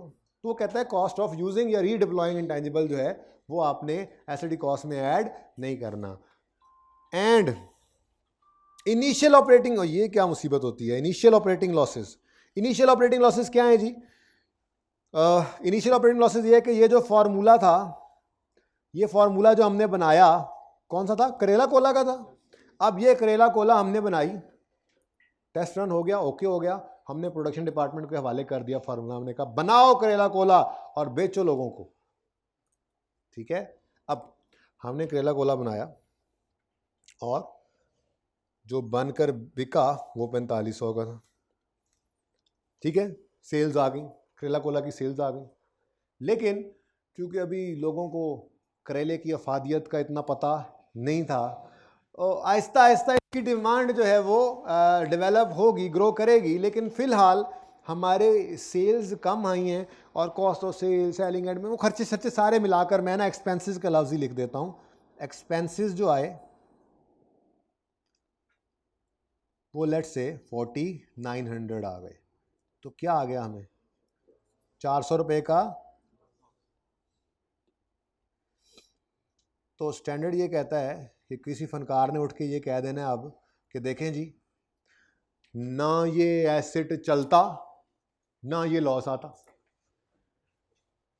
ना ये इंटेंजिबल यूज करते, ना ये लॉस आता, तो ये तो ऑपरेशंस का लॉस, इसी एसेट के ऑपरेशंस की वजह से ये लॉस आया है, तो ये भी एसेट कॉस्ट में ऐड करो। स्टैंडर्ड ने कहा एक दूंगा कान के नीचे, ये एसेट कॉस्ट में ऐड नहीं करना, ये ऑपरेशंस की वजह से आया, ऑपरेट किया, ना करते तो ना आता, एसिड रेडी टू यूज हो गया, उसके बाद ऑपरेशन से इनिशियली कुछ अरसा आपको लॉसेज आ जाते हैं, डिमांड पूरी तरह से डेवलप नहीं होती जब तक। तो ये जो लॉसेज हैं इनिशियल ऑपरेटिंग लॉसेज, इनको एसिड कॉस्ट में ऐड नहीं करना। IAS 37 के अंदर तफसील से जाके इसके ऊपर हम दोबारा बात करेंगे इंशाल्लाह, ठीक है। लेकिन फिलहाल यहाँ तक क्योंकि लिखा हुआ था तो इतनी सी बात कर दूँ कि इनिशियल ऑपरेटिंग लॉसेज को भी एसिड कॉस्ट में ऐड नहीं करना, ओके। बेसिकली ये क्या करते हैं, ये इनिशियल ऑपरेटिंग लॉसेस क्या करते हैं, देखो आप कह रहे हो किसी ने सियाने ने ऐसे जो अपनी तरह सियाना बना था जिसने कहा स्टैंडर्ड को कि 400 के क्या है कॉस्ट है, इसको डेबिट करो एसिड में। स्टैंडर्ड ने कहा नहीं, इसको एसिड में डेबिट ना करो, ये डेबिट जरूर होगा लेकिन रिटेन्ड अर्निंग्स में। क्या मतलब, लॉस है ना, लॉस है ना, एक्सपेंस है, डेबिट नेचर की चीज़ है, रिटेन्ड अर्निंग्स क्रेडिट नेचर की होती है, उनको कम करेगा, ठीक है ना।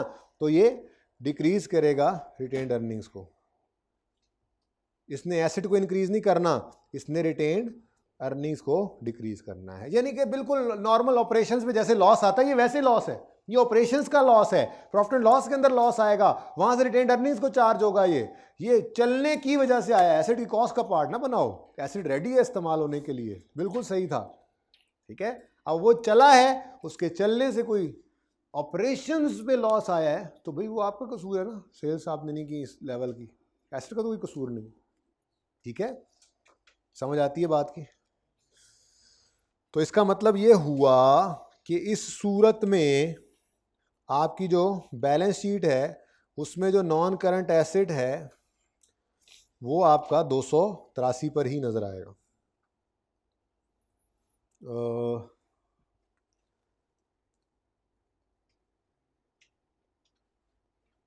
283, ठीक है। अच्छा वैसे थोड़ा कम ना कर लें, वो अच्छा नहीं लग रहा ना है? मतलब 40 को आपने इसमें ऐड नहीं करना, ये आप 283 पे ही रखेंगे। आपने एसिड कॉस्ट में ऑपरेटिंग लॉसेस को ऐड नहीं करना, फ्यूचर ऑपरेटिंग लॉसेस इनको कहते हैं, ठीक है।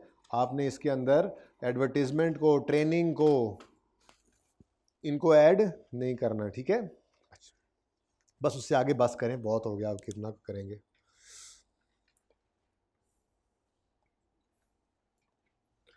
बाकी देखते हैं, जितना थ्योरी पढ़ ली, ठीक है। फिलहाल तो थोड़ा सा, भाई मेरे मार्कर चेंज हो गए, शुक्र है।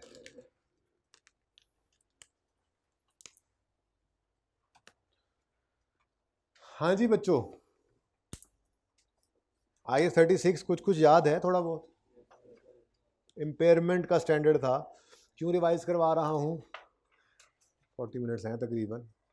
रिवाइज इसलिए करवा रहा हूँ कि यहाँ पर एज इट इज़ उसने अप्लाई होना है, जैसे IS 16 के अंदर वो एक टेंजिबल एसेट था, उसी की तरह से ही ये इनटेंजिबल एसेट है। तो जैसे इम्पेयरमेंट ऑफ एसिड का कॉन्सेप्ट वहाँ पे अप्लाई होता था, बिल्कुल उसी तरह से यहाँ पे भी अप्लाई होने लगा है, ठीक है। एग्जाम्पल भी आपको जो नज़र आ रही है ये शायद वही ना हुई तो उस जैसी बिल्कुल मिलती जुलती होगी जैसी आपने FAR 1 में कहीं ना कहीं देखी होगी, पढ़ी होगी टेंजिबल एसेट्स की, ठीक है। जो तो मेरे स्टूडेंट्स हैं तो उन्होंने एज इट इज़ यही देखी होनी है, यही वहाँ पे भी बहुत सारी चीज़ें ऐसी मिलेंगी आपको FAR 1 के अंदर, वही एग्जांपल यहाँ पे, यहाँ से कुछ चीज़ें उधर, वहाँ से कुछ चीज़ें इधर, ये तो चल ही रही होती हैं, ठीक है ना। जिन्होंने नहीं पढ़ा था वो भी कोई इतनी मुश्किल चीज़ नहीं, उन्होंने इस जैसा कोई ना कोई सवाल लाजमी किया होगा। स्ट्रेट फॉरवर्ड से एक सवाल है, पढ़ के देखते हैं। अ कंपनी परचेज्ड अ बस कॉस्टिंग 500 ऑन एकम जनवरी 13,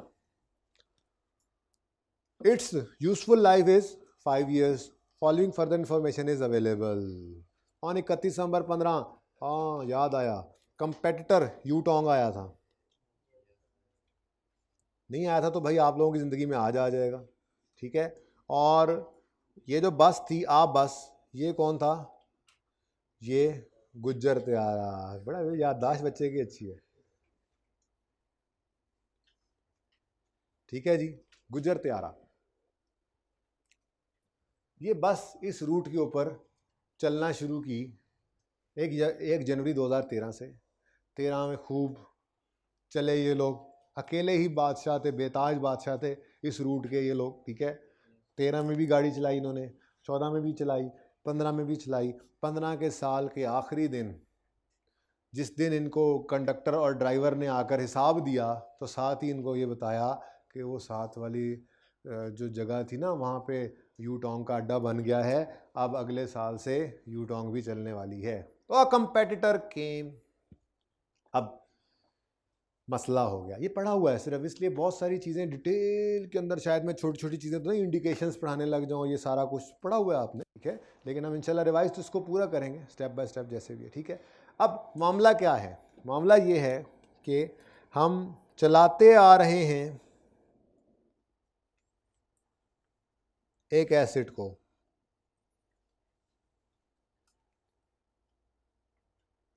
तीन साल से, ठीक है जी, और अभी मज़ीद 2 साल ये चल सकता है। सारा ही गया, चलो अल्लाह की मर्जी, मज़ीद 2 साल अभी ये एसिड, ये बस चल सकती है, ठीक है।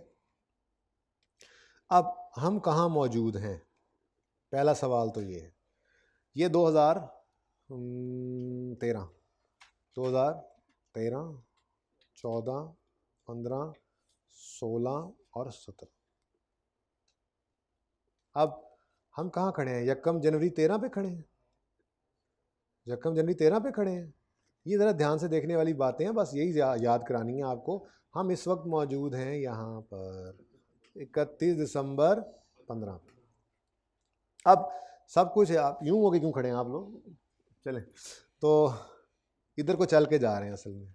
नहीं, इधर को नहीं जाना, इधर ही रहना है, इधर ही रहना है। एसिड की बुक वैल्यू इस दिन यहाँ पर लेके आनी है और बाकी कुछ चीज़ें भी यहीं पर लेके आनी है, वो 1 मिनट में बताता हूँ। तो सबसे पहली चीज़, हम कहाँ मौजूद हैं? 31 दिसंबर 15 पर। 3 चीज़ें जो थी हमारे लिए वो रेलेवेंट हुआ करती थी इम्पेयरमेंट टेस्टिंग के लिए। क्या बोला मैंने? ये क्या मुसीबत थी? इम्पेयरमेंट टेस्टिंग क्या था? इंडिकेशन कोई आ जाती थी। इंडिकेशन क्या थी? ये रेंट के ऊपर कंपेटिटर आ गया। कंपेटिटर आने से क्या हुआ? चलें, ये सारी बातें रिवाइज करते हैं। पहले तो मैं लफ्ज लिख लूं, इम्पेयरमेंट टेस्ट। इम्पेयरमेंट टेस्ट लगाने के लिए हम 3 चीजें कैलकुलेट किया करते थे। 3 चीजें, ठीक है। नंबर 1, बुक वैल्यू, मशहूर जमाना बुक वैल्यू, ठीक है जी। उसके बाद दूसरी चीज जो हम कैलकुलेट किया करते थे, 1 मिनट यार सबर कर दो, वो थी fair value less cost to sell, less cost to sell. यानी अगर आज एसेट को बेच दें तो, ठीक है जी। और तीसरी चीज हुआ करती थी value in use. Value in use का मतलब होता है कि नहीं जी हम आज बेच नहीं रहे, अगर हम इसको रिमेनिंग लाइफ पर चलाते रहे तो क्या फायदा होगा, ठीक है। या जब मैं यहां पे आता हूं तो कैमरा आपका यहां से लगा हुआ है ना, इधर तो नहीं लगा हुआ, ये खाली दिखाने की कोई जरूरत नहीं है हमें। अच्छा, तो अब सबसे पहली चीज बुक वैल्यू, ठीक है। बात ये हो रही थी कि हमने 31 दिसंबर 15 पे खड़े होकर ये इम्पेयरमेंट टेस्ट लगाना है। किस दिन खड़े होकर लगाना है? 31 दिसंबर 15 पर। और ये क्यों लगा रहे हैं? क्योंकि कंपेटिटर आ गया है, और कंपेटिटर आ गया है तो मतलब अब सवारियां वैसे भी उधर यूटोंग में ज़्यादा जाएंगी। अब हो सकता है कि हम जितना फ़ायदा सोच रहे थे उतना हमें अब उस एसेट से ना मिले। अब ये एसिड होता क्या है वैसे, ये याद है? एसिड क्या होता है? आई के अपने कहा ना FAR 1 पढ़े बगैर FAR 2 नहीं पढ़नी, तो शायद इसलिए कहा होगा। एसिड का तो पता है ना? हाँ, तो एक कॉस्ट है जो हमने इनकर कर दी है, ठीक है। अब ये कॉस्ट इनकर कर दी तो इसको एसिड क्यों बनाया है? क्योंकि इसका फायदा कई साल पे फैला हुआ है। थोड़ी सी आवाज़ आहिस्ता करते हैं, हल्की सी। अब हम अक्सर ऐसा होता है जो एक्सपेक्ट कर रहे होते हैं एसिड से यूज करके फायदा लेना, अगर बेचने जाए ना बाजार के अंदर तो शायद उतना फायदा हमें वो एसिड ना दे, ठीक है ना। यानी मिसाल के तौर पे ये है मेरा पेन, ठीक है, जमूंगा पेन, पठान को बैठे हो, ये है मेरा पेन, ठीक है जी। अब इस पेन की शायद मार्केट के अंदर कीमत कोई 100 रुपये भी ना लगाए, लेकिन हो सकता है मेरे जहन के अंदर ये हो कि यार इसको मैं अगले पूरे सेशन में इस्तेमाल करूंगा और उससे मुझे इतने कैश फ्लोज आएंगे, इसकी हेल्प से मुझे इतने कैश फ्लोज आएंगे। जो 6 महीने की तनख्वाह मुझे मिलनी है वो इसकी हेल्प, उसमें वो हेल्प कर रहा है, ठीक है। अब ये क्या है? 6 महीने की जो तनख्वाहें मिलनी है इसकी हेल्प से, ये इसकी वैल्यू इन यूज़ है। चले, ये ज़रा पेन है, मैं ज़रा बात करता हूँ। ये अगर मेरा प्लांट होता जो मैंने इंस्टॉल किया हुआ है तो अगले 6 महीने, अगले 6 साल इसने चल के गुड्स बनानी है, जो गुड्स मैंने बेचनी है। या हमारी एग्जाम्पल वाली बस ही ले लो, ये बस है, ठीक है। ये बस ने अगले 3 साल, बाय द वे 3 साल रिमेनिंग लाइफ है इसकी, 2 साल, क्योंकि 5 साल इसकी लाइफ थी और 3 साल गुजरने के बाद ये मामला हो गया है, ठीक है ना। तो ये बस है, इसने अगले 2 साल अभी चलना था, चलने से कुछ कैश इनफ्लोज होने थे और उसको चलाने के लिए कुछ कैश आउटफ्लोज भी होने थे। तो जब कंपेटिटर आया है ना, तो वो कैश इनफ्लोज और आउटफ्लोज जो वैल्यू एंड यूज में यूज होते हैं उनके कम होने का खदशा है। उनके कम होने का खदशा है, तो क्या चीज़ कम होगी, यही रिवाइज कराने के लिए तो मैं आपको इम्पेयरमेंट करवा रहा हूँ। ठीक है, तो वापस आता हूँ मैं अपनी एग्जांपल पे। सबसे पहली चीज़ हमें क्या चाहिए होगी, book value. Step by step चलते हैं। ठीक है, बुक वैल्यू कैसे निकलती है, कॉस्ट माइनस अक्यूमुलेटेड। याद है, चलिए शुक्र है। तो हमने बस कितने की खरीदी थी, ये वो जो प्लास्टिक की होती है वो वाली बस होगी है। अच्छा, तो 500 की ये बस खरीदी थी हमने 1 जनवरी 2013 को, 5 साल लाइफ थी, और 31 दिसंबर 15 पे हम खड़े हैं इस वक्त। ठीक है, जब कंपेटिटर आया है, so we decided to check our bus for impairment. ठीक है, तो सबसे पहले तो इसको 31 दिसंबर 15 पर लेकर आते हैं। ठीक है, तो कॉस्ट क्या है जी, 500 लेस लाइफ कितनी है जी, लेकिन ये तो आएगी 1 साल की डेप्रिसिएशन। हमें कितने साल की डेप्रिसिएशन चाहिए, 3 साल की, तो ये 200।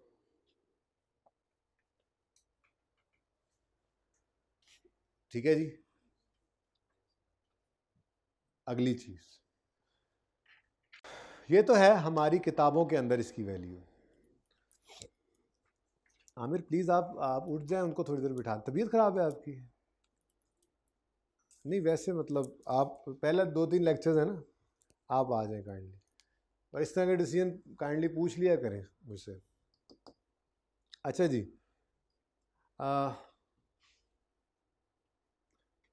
31 दिसंबर 15 पे कंपेटिटर आ गया, हमने कहा जी हमारी किताबों के अंदर इसकी वैल्यू जो है वो इतनी आ रही है, जितनी भी आ रही है सामने आ गई हमारे। ठीक है, अब कंपेटिटर आया है ना, तो खतरा ये पड़ गया है कि हमें उतनी रिकवरी नहीं होगी जितनी हम सोच रहे थे। ठीक है, थोड़ी सी आवाज़ भी ज़्यादा करते हैं। अच्छा, अब 2 सूरतें हैं, वो दो सूरतें वो हैं जो मैक्सिमम पॉसिबल ऑप्शंस हैं हमारे इस एसेट से। हमें कोई भी एसेट हो ना, वो किसी भी वक्त आपको, किसी भी पॉइंट ऑफ टाइम पे आपको 2 तरह के फायदे दे सकता है। आप उसको अभी कभी बेच दें, या आप उसको इस्तेमाल करके उससे कैश फ्लोज कमाएं।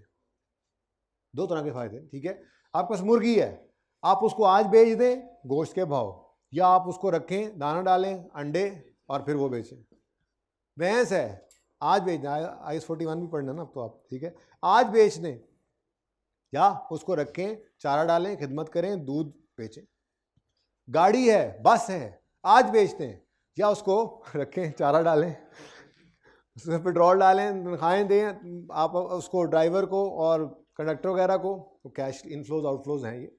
तो 2 तरह से फ़ायदा हर एसेट देने के लिए हर वक्त आपको तैयार होता है। ये भी ऐसा ही एसेट है, ये बस जो है ये अब 2 तरह के फ़ायदे दे सकती है इस गिवन टाइम पे आज खड़े होकर।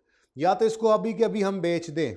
सबसे पहले तो मैंने अभी तक आपको पॉइंट 1 करवाया है, इस पॉइंट 1 को यूज़ करके मैं अपने एसेट को 31 दिसंबर 15 पे ले आया हूं, इसकी बुक वैल्यू है। ठीक है, अब आप पहले कर लें point number 4। If we sell bus today that is at 31 December 15, तो फेयर वैल्यू क्या है, और कॉस्ट टू सेल यानी हमारी जेब में क्या आएगा। देखें, ये बस बेचने के लिए बाजार में लेकर जाना है ना, तो उस पर पेट्रोल भी लग जाना है, कुछ कमीशन वगैरह भी देना पड़ेगा, ये ज़रूरी खर्चे हैं, ये 130 मिलने के लिए। तो fair value less cost to sell, ये हमें आज एसेट को बेचने से मिल जाएगा।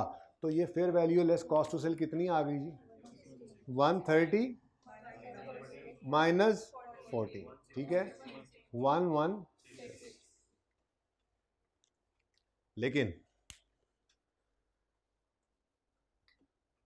हमने कहा ये तो है कि आज बेच दें, अगर हम इसको आज बेचते नहीं हैं और हम इसको अगले रिमेनिंग 2 साल में इस्तेमाल करते हैं, तो इस्तेमाल करने से हमें क्या फ़ायदा होगा। तो हमें बताया गया कि एनुअल इनफ्लोज यानी किराए वगैरह एनुअल हर साल आएंगे। ठीक है, एनुअल इनफ्लोज कितने हैं, 70, और इन एनुअल इनफ्लोज को कमाने के लिए कुछ एनुअल आउटफ्लोज भी हैं, वो कितने हैं, 15। ठीक है, तो नेट में हमें क्या मिल रहा है, यानी 55 और 55। ठीक है जी।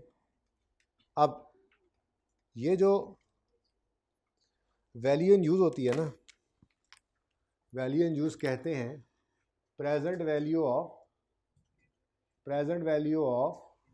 Future net cash flows, net cash flows कर लें, ठीक है। Present value of future cash flows, future में नेट कैश फ्लोज जो है उनकी प्रेजेंट वैल्यू। तो प्रेजेंट वैल्यू जो है वो निकालना कुछ याद है? चलो थोड़ी रिवीजन कर लेते हैं ज़रा क्विकली, ऐसे ही।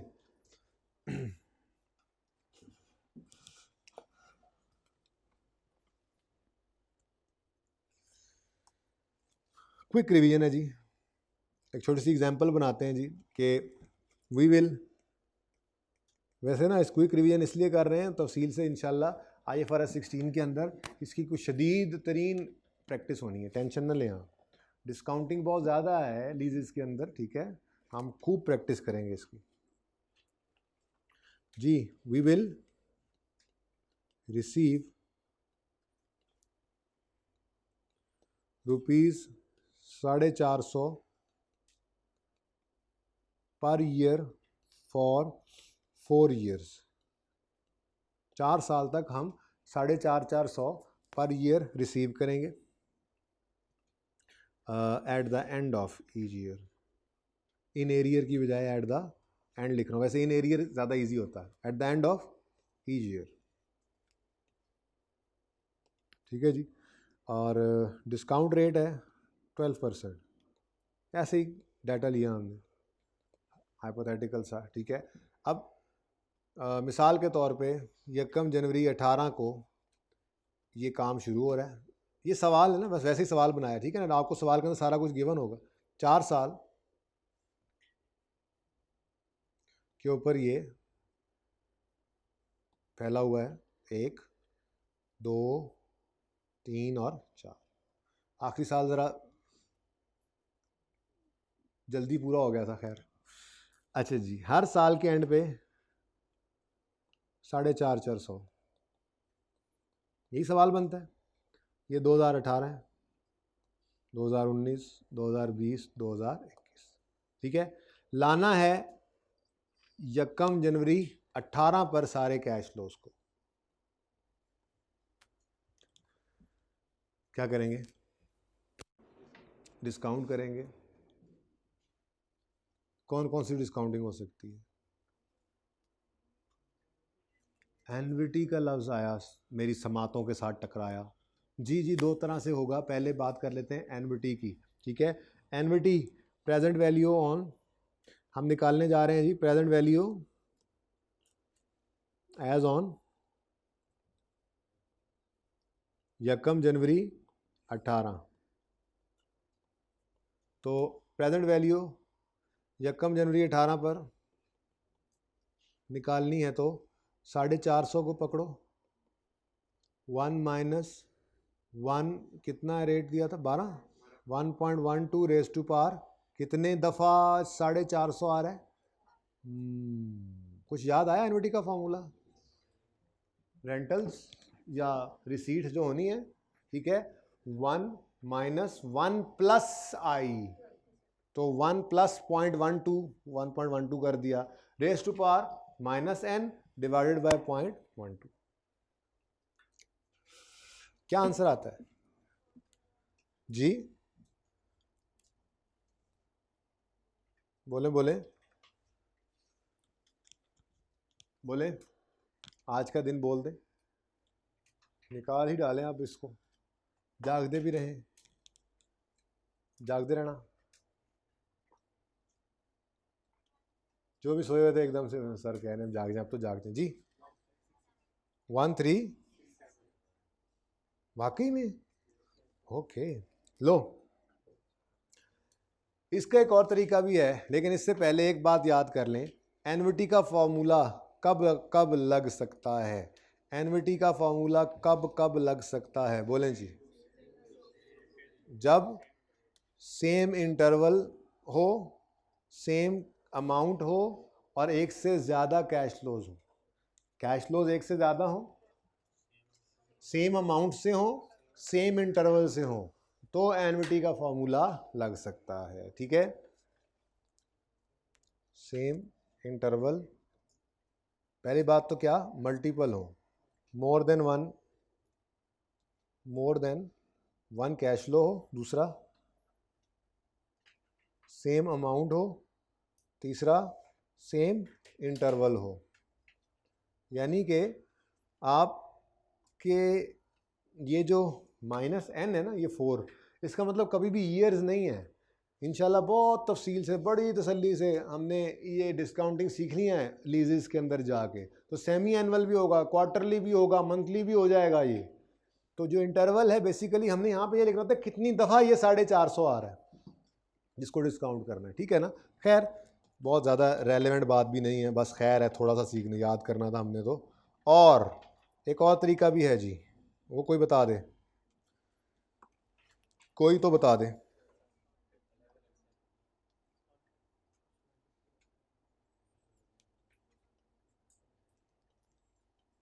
कहाँ थे हम, यहीं कहीं थे जी। सिंपल डिस्काउंटिंग भी हो सकती है, यकम जनवरी 18 पर।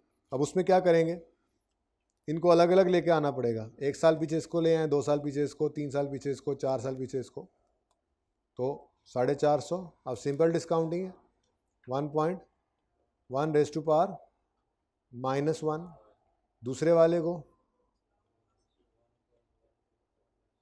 तीसरे वाले को, और चौथे वाले को, और बोल तो दो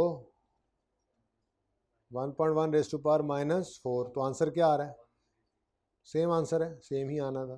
तो ज़रा डिस्काउंटिंग हमने वैसे ही रिवाइज़ की, कहीं हमें भूल ना गई हो, ठीक है। बाकी इंशाल्लाह इसकी खूब प्रैक्टिस करेंगे अल्लाह ने चाहा तो लीजेस में जाके। फ़िलहाल बस इतना सा रिवाइज़ करवाना था, थोड़ी मुझे ज़रूरत थी यहाँ पे। अगर कोई पिक्टूरे लेना चाहे तो ज़रूरत तो नहीं है, सादा सी बात है, आपने नोट कर ही लिया होगा।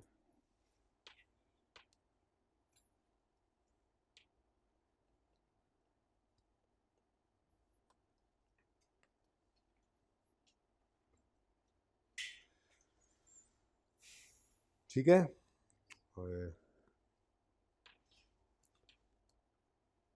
चलें आ जाए वापस अपने सवाल पे। हम कहाँ थे,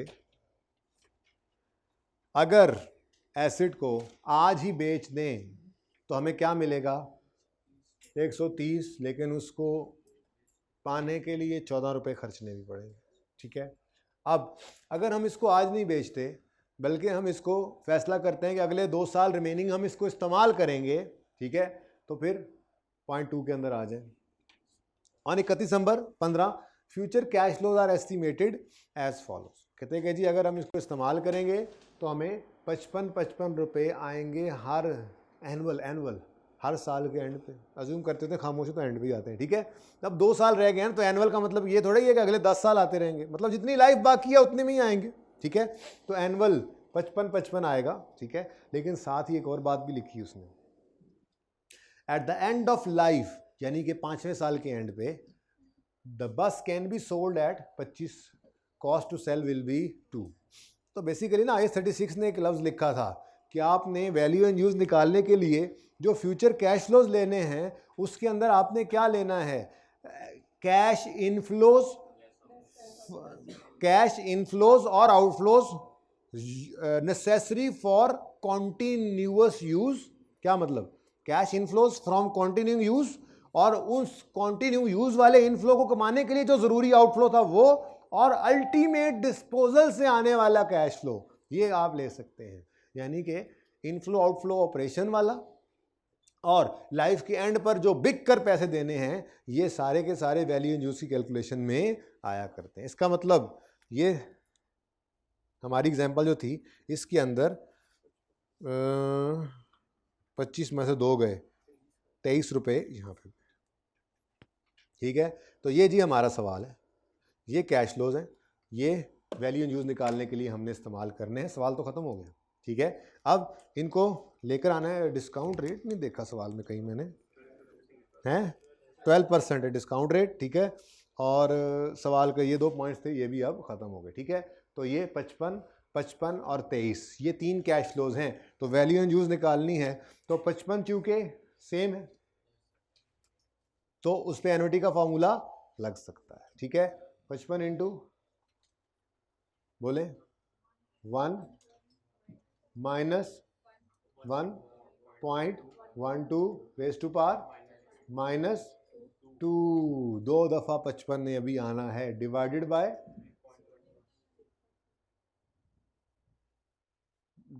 बाय अब मैं तो लिख लूँ ना कम से कम, आ जाए ज़रा थोड़ी देर।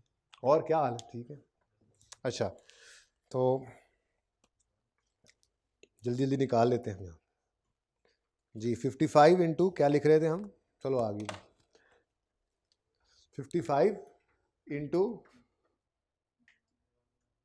ये एनुटी का फॉर्मूला लग गया इस पर, प्लस जो बाकी है वो कितना है 23। ये अकेला है, एक तो अकेला है तो इससे, और है भी 2 साल दूर, तो इस पे क्या करेंगे, सिंपल डिस्काउंटिंग लगा देंगे -2। बताएं जी आंसर इसका टोटल 111।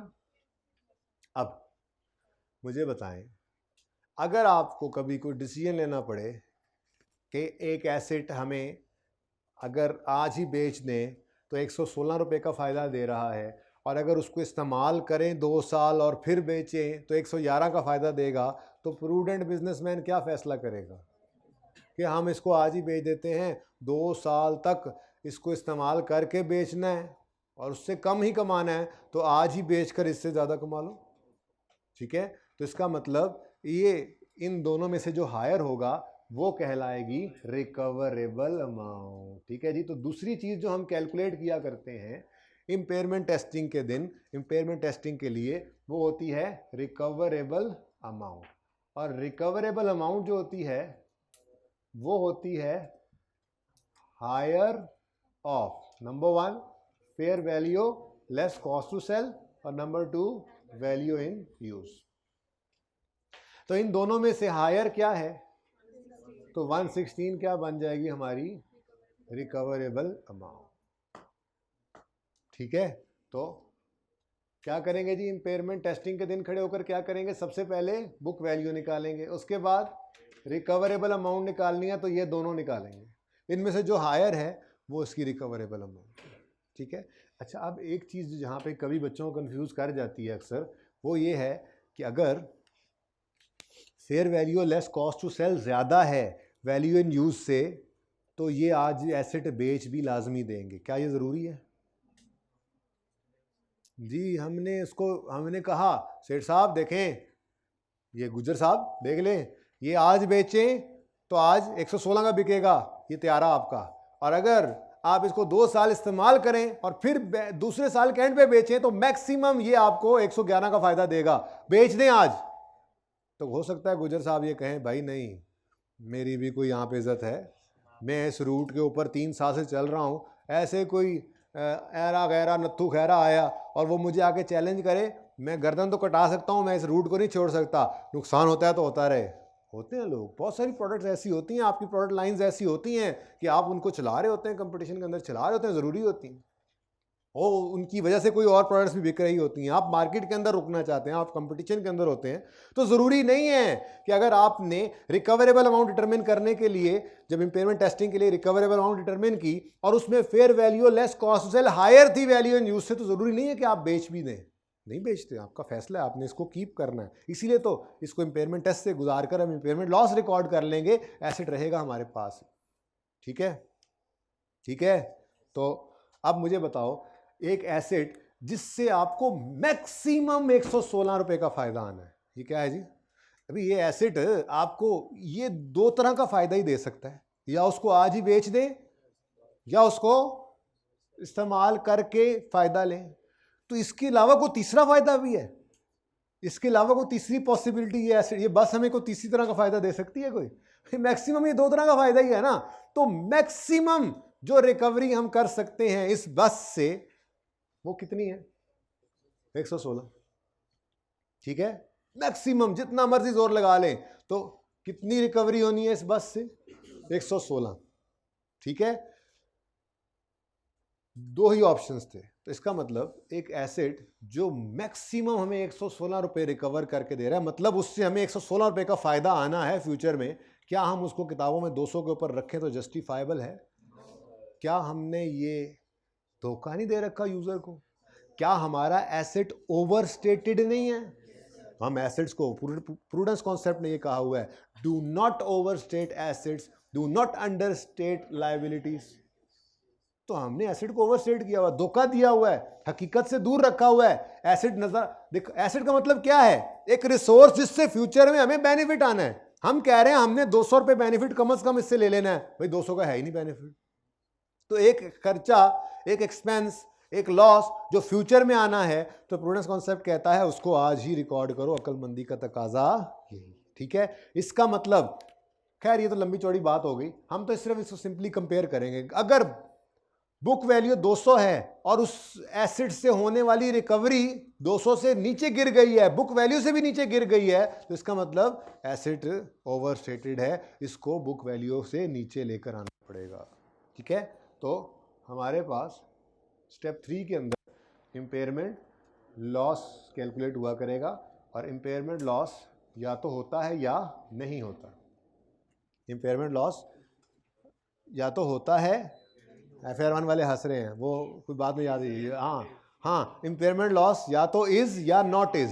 ठीक है, there is concept of impairment gain. हाँ, रिवर्सल ऑफ इम्पेयरमेंट लॉस है, अब reversal of previously booked impairment loss है। आप FR1 में पढ़ के आ चुके, यहाँ पे उसकी कोई ज़रूरत नहीं है। अब यहाँ पे सिर्फ आप इम्पेयरमेंट की बात करेंगे, रिवर्सल आपने वहाँ पढ़ लिया। IS 36 पूरे का पूरा नहीं पढ़ रहे, सिर्फ एप्लीकेशन उसकी पढ़नी है IS 38 के साथ, या और जहाँ कहीं हमें यूज़ करना पड़ा IS 12 में और आगे चल के जहाँ यूज़, जितना यूज़ है बस उतना पढ़ेंगे। ठीक है, तो इम्पेयरमेंट लॉस या तो होता है या नहीं होता। अभी इम्पेयरमेंट लॉस है क्योंकि हमारा एसेट 200 पर नजर आ रहा है किताबों के अंदर, जबकि उसकी मैक्सिमम औकात कितनी है, रिकवरी कितनी है उसकी, 100, तो फिर 84 रुपए का इम्पेयरमेंट लॉस है।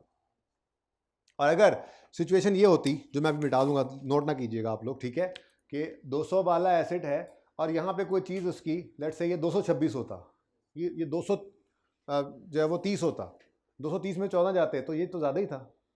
ठीक है ना, तो फिर यहाँ पे लेट्स से 230 आ जाता, लेट्स से, तो क्या है, हमारा एसेट 200 पे है और हमें नजर आ रहा है कि फ्यूचर में इससे हमें 230 का फायदा आएगा, तो क्या फ्यूचर का गेन आज रिकॉर्ड कर लें? फ्यूचर गेन रिकॉर्ड करने की इजाजत नहीं होती। या तो इम्पेयरमेंट लॉस होता है या इम्पेयरमेंट लॉस नहीं होता। यहां तक कोई क्वेश्चन है तो पूछें, नहीं तो फिर मैं एंट्रीज करूं। नहीं, दिस इज नॉट डेप्रीसिएशन, यही तो फर्क है दोनों में। डेप्रीसिएशन हर साल होनी है, किसी इंडिकेशन की जरूरत नहीं है। एसेट का चलना इज मच इंडिकेशन कि डेप्रीशिएट हुआ है, लेकिन इम्पेयरमेंट टेस्ट, इम्पेयरमेंट लॉस तो दूर की बात है। इम्पेयरमेंट लॉस तब आता है ना जब ये सिचुएशन आए। ये सिचुएशन तब पता लगती है जब टेस्ट लगाएं। हम टेस्ट ही नहीं लगाते अगर कोई इम्पेयरमेंट का कोई इंडिकेशन ना हो तो। हम इंडिकेशन आने पर ही सिर्फ इम्पेयरमेंट टेस्ट से गुजारेंगे, और उसमें भी हो सकता है ये जो अभी सिचुएशन यहां बनाई थी वो बन जाए, टेस्ट लगाएं और इम्पेयरमेंट लॉस ना आए। तो इम्पेयरमेंट का तो स्टैंडर्ड ये कहता है, शर्त है भाई कोई इंडिकेशन, वो इंडिकेटर्स आपने पढ़े हुए हैं FR1 के अंदर, अभी भी आप स्टैंडर्ड खोलेंगे, निशान भी लगवाए हुए थे, इंटरनल भी होते हैं एक्सटर्नल भी होते हैं। इंडिकेशन अगर कोई है तो उस इंडिकेशन के आने, जैसे ये इंडिकेटर आया था, कंपेटिटर ने जो है वो आके वारिद हो गया था कंपेटिटर, तो फिर हमें शक पड़ गया कि कहीं ये हो सकता है हमारी रिकवरेबल अमाउंट इतनी नीचे ना चली गई, बुक वैल्यू से नीचे चली गई, और हुआ भी ऐसे ही, हुआ भी ऐसे बढ़ा। ठीक है, तो डेप्रीसिएशन और इंपेयरमेंट में ये फर्क है। एंट्रीज में तो कोई फर्क नहीं, एंट्री तो बिल्कुल एक जैसी है। फर्क क्या है, डेप्रीसिएशन हर साल होगी बगैर किसी इंडिकेशन के होगी, जबकि इंपेयरमेंट टेस्ट लगाने के लिए इंडिकेशन का होना जरूरी। जब कोई इंडिकेटर ऑफ इंपेयरमेंट आएगा तो इंपेयरमेंट टेस्ट लगाएंगे, और फिर उसके बाद भी हो सकता है इस टेस्ट में इंपेयरमेंट आए, हो सकता है ना आए। ठीक है, और रीवैल्यूएशन भी इससे मुख्तलिफ है भाई, रीवैल्यूएशन भी डिफरेंट है। ठीक है ना, तो वो जब जरूरत पड़ेगी तो उससे भी कंपैरिजन कर दूंगा। फिलहाल ये दो चीज़ों का कंपैरिजन आ गया, चलो सामने भाई की बरकत से, डेप्रीसिएशन और इंपेयरमेंट। डेप्रीसिएशन हर साल होगी, हर साल होगी, किसी इंडिकेशन की हमें जरूरत नहीं है। और इंपेयरमेंट तब होगी, तरतीब, इंपेयरमेंट तब होगी जब बुक वैल्यू रिकवरेबल अमाउंट से ज़्यादा हो, या यूं कह लें रिकवरेबल अमाउंट बुक वैल्यू से भी नीचे चली जाए तो इम्पेयरमेंट है। और ये कब होगा? जब टेस्ट लगेगा तो पता लगेगा। और टेस्ट कब लगेगा? जब कोई इंडिकेशन होगा, खुद से नहीं, हर साल करते रहना। हाँ, इंटेंजिबल का स्टैंडर्ड पढ़ रहे हैं ना, तो इसके अंदर इंशाल्लाह आपको एक एसेट ऐसा नज़र आएगा जिसके ऊपर बगैर इंडिकेशन के भी हम इम्पेयरमेंट लगाएंगे, हर साल लगाएंगे, लेकिन वो एक कैटेगरी है, वो पहुंचने दो वहाँ पे। वो 3 चीज़ें हैं, अंडर कंस्ट्रक्शन इंटेंजिबल हो, या इंटेंजिबल विद इंडेफिनिट लाइफ हो, या भाई सोना नहीं है, या गुडविल हो। ये कुछ इंटेंजिबल्स हैं जिनके ऊपर इम्पेयरमेंट टेस्टिंग हर साल लगाते हैं विदाउट इंडिकेशन, लेकिन वो वहीं जाके पढ़ेंगे। फिलहाल जनरल रूल पुराने वाला याद रखो। अभी तो मैंने इंटेंजिबल के कॉन्टेक्स्ट में इस चीज़ को पढ़ा ही नहीं, अभी तो सिर्फ इम्पेयरमेंट रिवाइज करवा रहा हूँ। तो इम्पेयरमेंट टेस्ट लगने पर अगर रिकवरेबल अमाउंट इतनी गिर गई है कि बुक वैल्यू से भी नीचे चली गई है तो इम्पेयरमेंट लॉस रिकॉर्ड करना, ठीक है। और वो इम्पेयरमेंट टेस्टिंग सिर्फ इंडिकेशन के ऊपर लगाते हैं हम, ठीक है, नॉर्मल केसेस के अंदर। अच्छा जी, तो अब अगला काम ये कर लेते हैं कि आपको पता ही है जर्नल एंट्रीज ना करें हमें भी सुकून कोई नहीं आता। तो 2013 में एसेट खरीदा था, तो 13, 14 और 15, बस ये 3 साल की एंट्रीज कर लेते हैं, इससे आगे जाने की कोई ज़रूरत नहीं।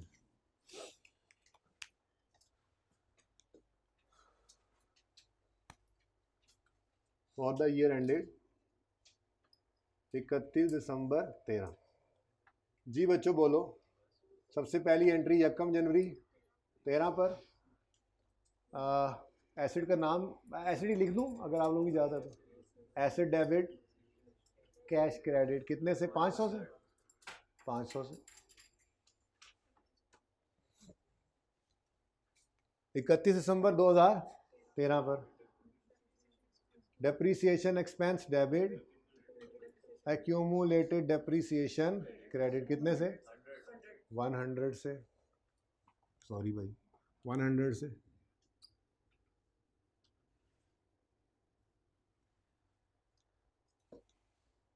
अगला साल आएगा फॉर द ईयर एंडेड 31 दिसंबर 2014। खरीदने की एंट्री दोबारा करेंगे? नहीं करेंगे, डेप्रीसिएशन की एंट्री तो होगी। तो 31 दिसंबर 2014 पर depreciation expense debit accumulated depreciation credit 100 से अगेन।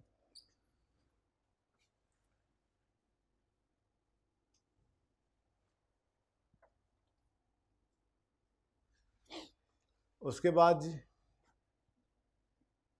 हमारा आखिरी साल आता है 31 दिसंबर 15 वाला।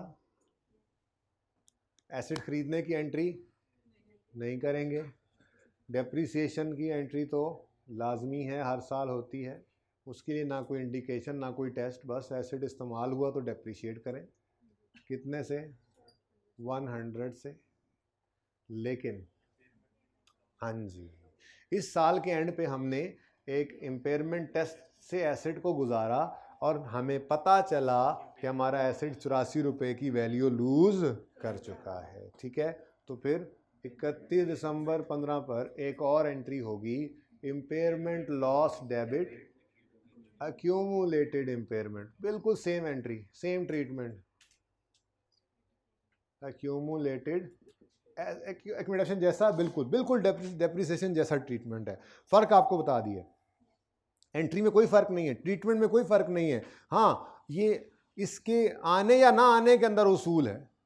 इम्पेयरमेंट लॉस तब आता है जब रिकवरेबल अमाउंट बुक वैल्यू से भी नीचे चली जाए, और ये तब पता लगता है जब टेस्ट लगाएं, और टेस्ट तब लगाते हैं जब इम्पेयरमेंट की कोई इंडिकेशन हो, वरना नहीं लगाते, ठीक है।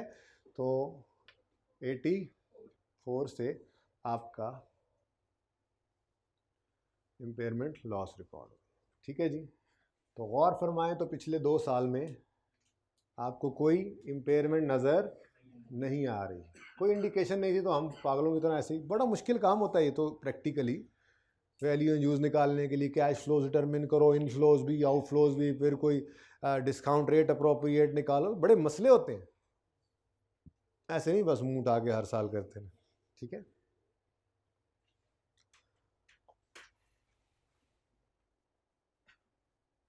प्रॉफिट एंड लॉस अकाउंट बना लेते हैं। 2000 ऐसे बना लेते हैं ज़रा, 13, 14, 15, चलो पहला दिन है। डेप्रीसिएशन एक्सपेंस 100, 100 और 100। इम्पेयरमेंट लॉस भी यही प्रॉफिट एंड लॉस में नज़र आता है, 84, सिर्फ 1 साल नज़र आ रहा है। ठीक है, बैलेंस शीट में नॉन करंट एसेट्स में, अब मैंने नाम एसेट ही रखा हुआ है तो एसेट है 13, 14, 15 जी। एसेट तो 500 का ही है ना, कोई कॉस्ट कम ज़्यादा नहीं हुई।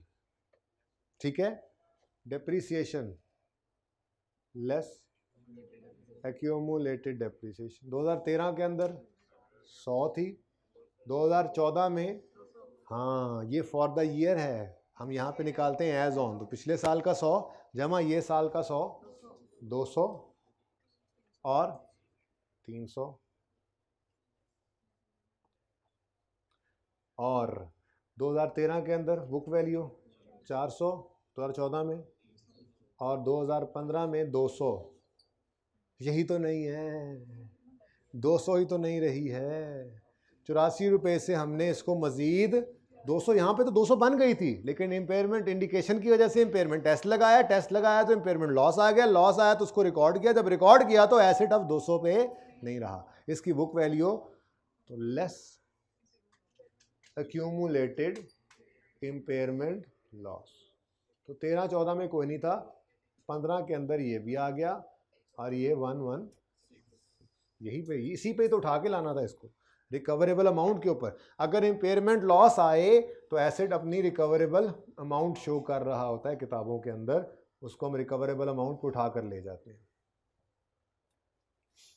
ठीक है जी, काफ़ी है, बस अब थोड़ी सी थ्योरी पढ़ लें ज़रा आगे, बहुत देर हो गई, आपने थ्योरी नहीं पढ़ी। थोड़ा रिवीजन हुई है, कुछ याद आया, कुछ मुश्किल तो नहीं था ना? अच्छा, अब IS 38 की सीरियस, असल में ना मेरा तजर्बा ये रहा कि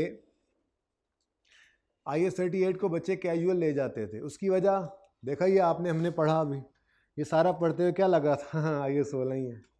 नहीं, चीज़ें डिफरेंट हैं, बस जैसे यहाँ पर जो है वो वैल्यू का कम होना डेप्रीसिएशन कहलाता था, IS 38 के अंदर इसी को अमोर्टाइजेशन कहा जाता है। फिर इसके अंदर डिफरेंसेस हैं छोटे छोटे, ठीक है, वो डिफरेंसेस हम कल से इंशाल्लाह पढ़ते हुए आपको नज़र आ रहे होंगे। ठीक है, तो कल हम इंशाल्लाह इंटेंजिबल बनाना सीखेंगे, आज तो ख़रीदा ना सिर्फ, कल हम बनाना तो नहीं, खैर हमको साइंसदान नहीं है, मतलब जो वो ऑर्गेनाइजेशन बनाएगी उसकी अकाउंटिंग सीखेंगे हम।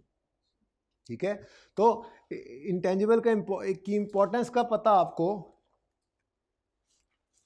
चलना ऊपर भाई जाके दिखा देना, नहीं दिखा रहा वैसे आपको, यहाँ से पता, शायद वो नीचे था, पता लग चुका हुआ है, ये मैंने इसीलिए आपको पहले दिन दिखाया।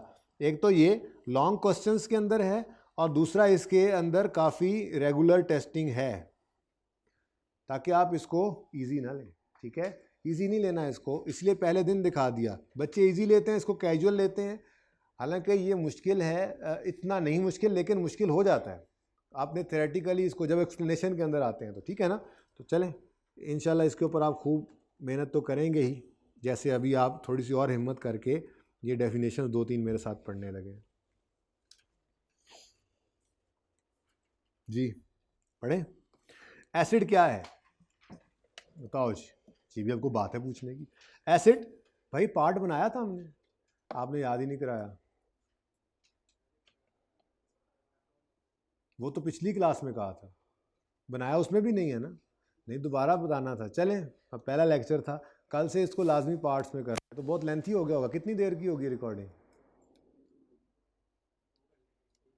यार? आमिर दोबारा याद करा दिया करें भाई।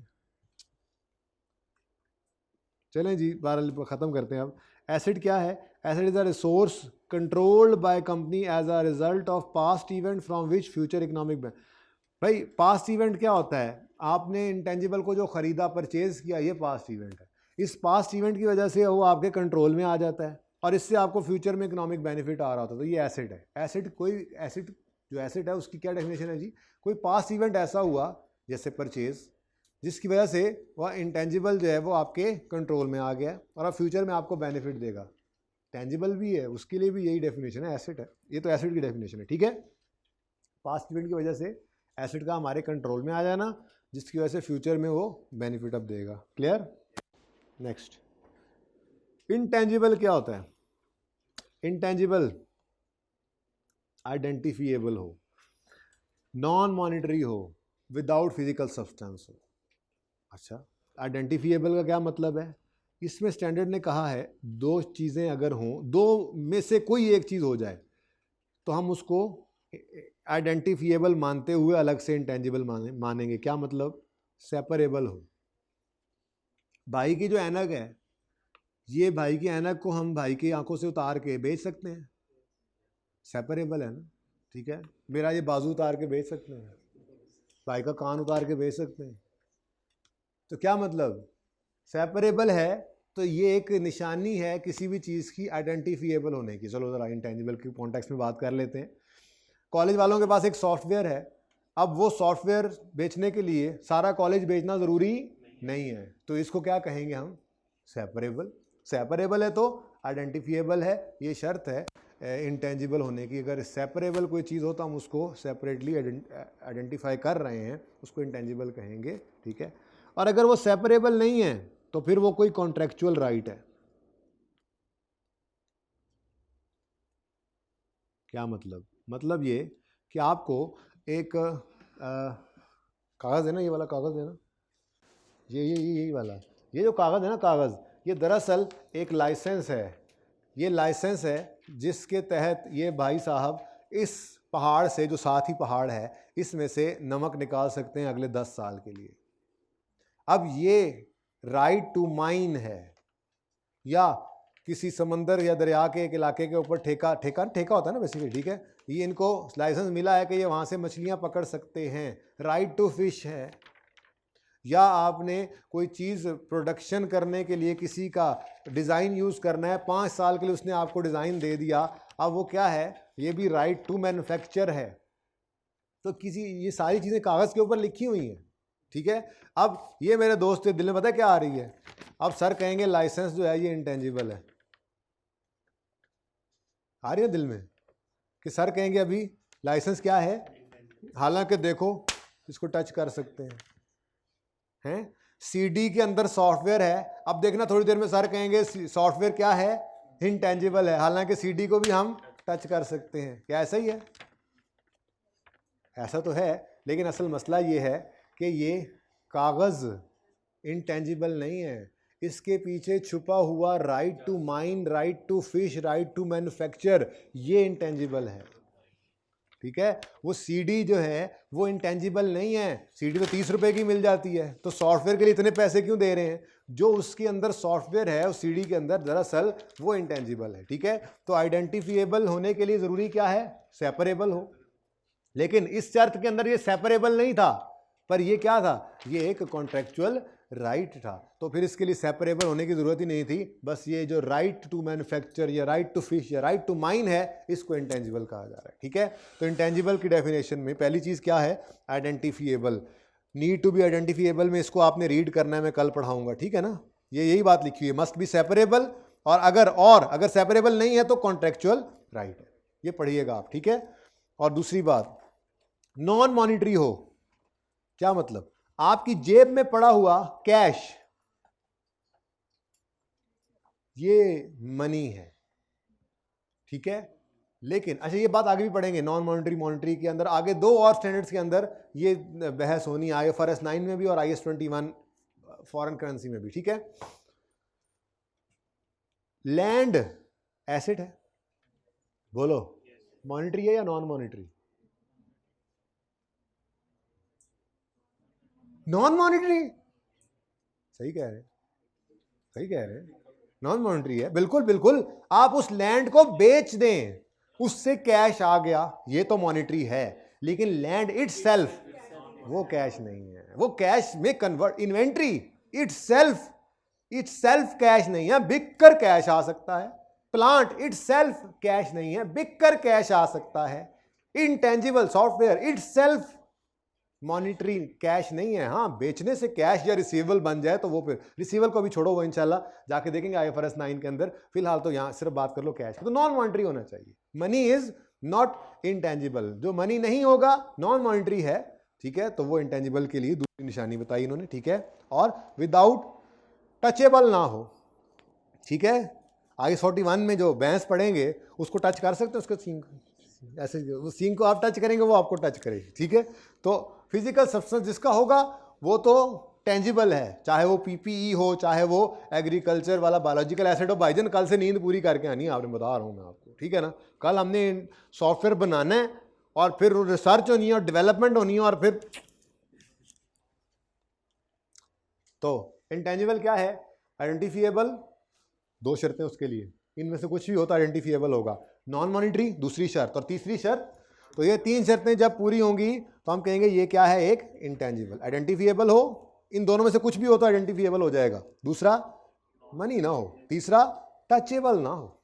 ये टचेबल की बात मैंने पहले ही कर दी थी, वो भाई ये टचेबल लाइसेंस का कागज है, ठीक है, उसके पीछे राइट है, उसको नहीं टच कर सकते आप, ओके। बाकी कंट्रोल, आखिरी चीज क्या है, कंट्रोल। कंट्रोल कहते हैं कि ये मार्कर इस्तेमाल करूं, ये मार्कर, एक मिनट, ये बात पूरी कर लूं फिर। ये मार्कर मैं इस्तेमाल करूं, मेरे कंट्रोल में है कि मैं इसको, मेरे काबू में, मेरा इख्तियार है इसको कब इस्तेमाल करूं कब ना करूं, तो इसको कहा जाएगा ये मेरे कंट्रोल में है। लेकिन साथ ही साथ, क्या नाम है आपका, नहीं आपका, सोने वाले भाई बता दो, ग्लासेस वाले भाई, ब्लू, हाँ, उमर, अच्छा उमर, उमैर, वाह वाह वाह वाह जी।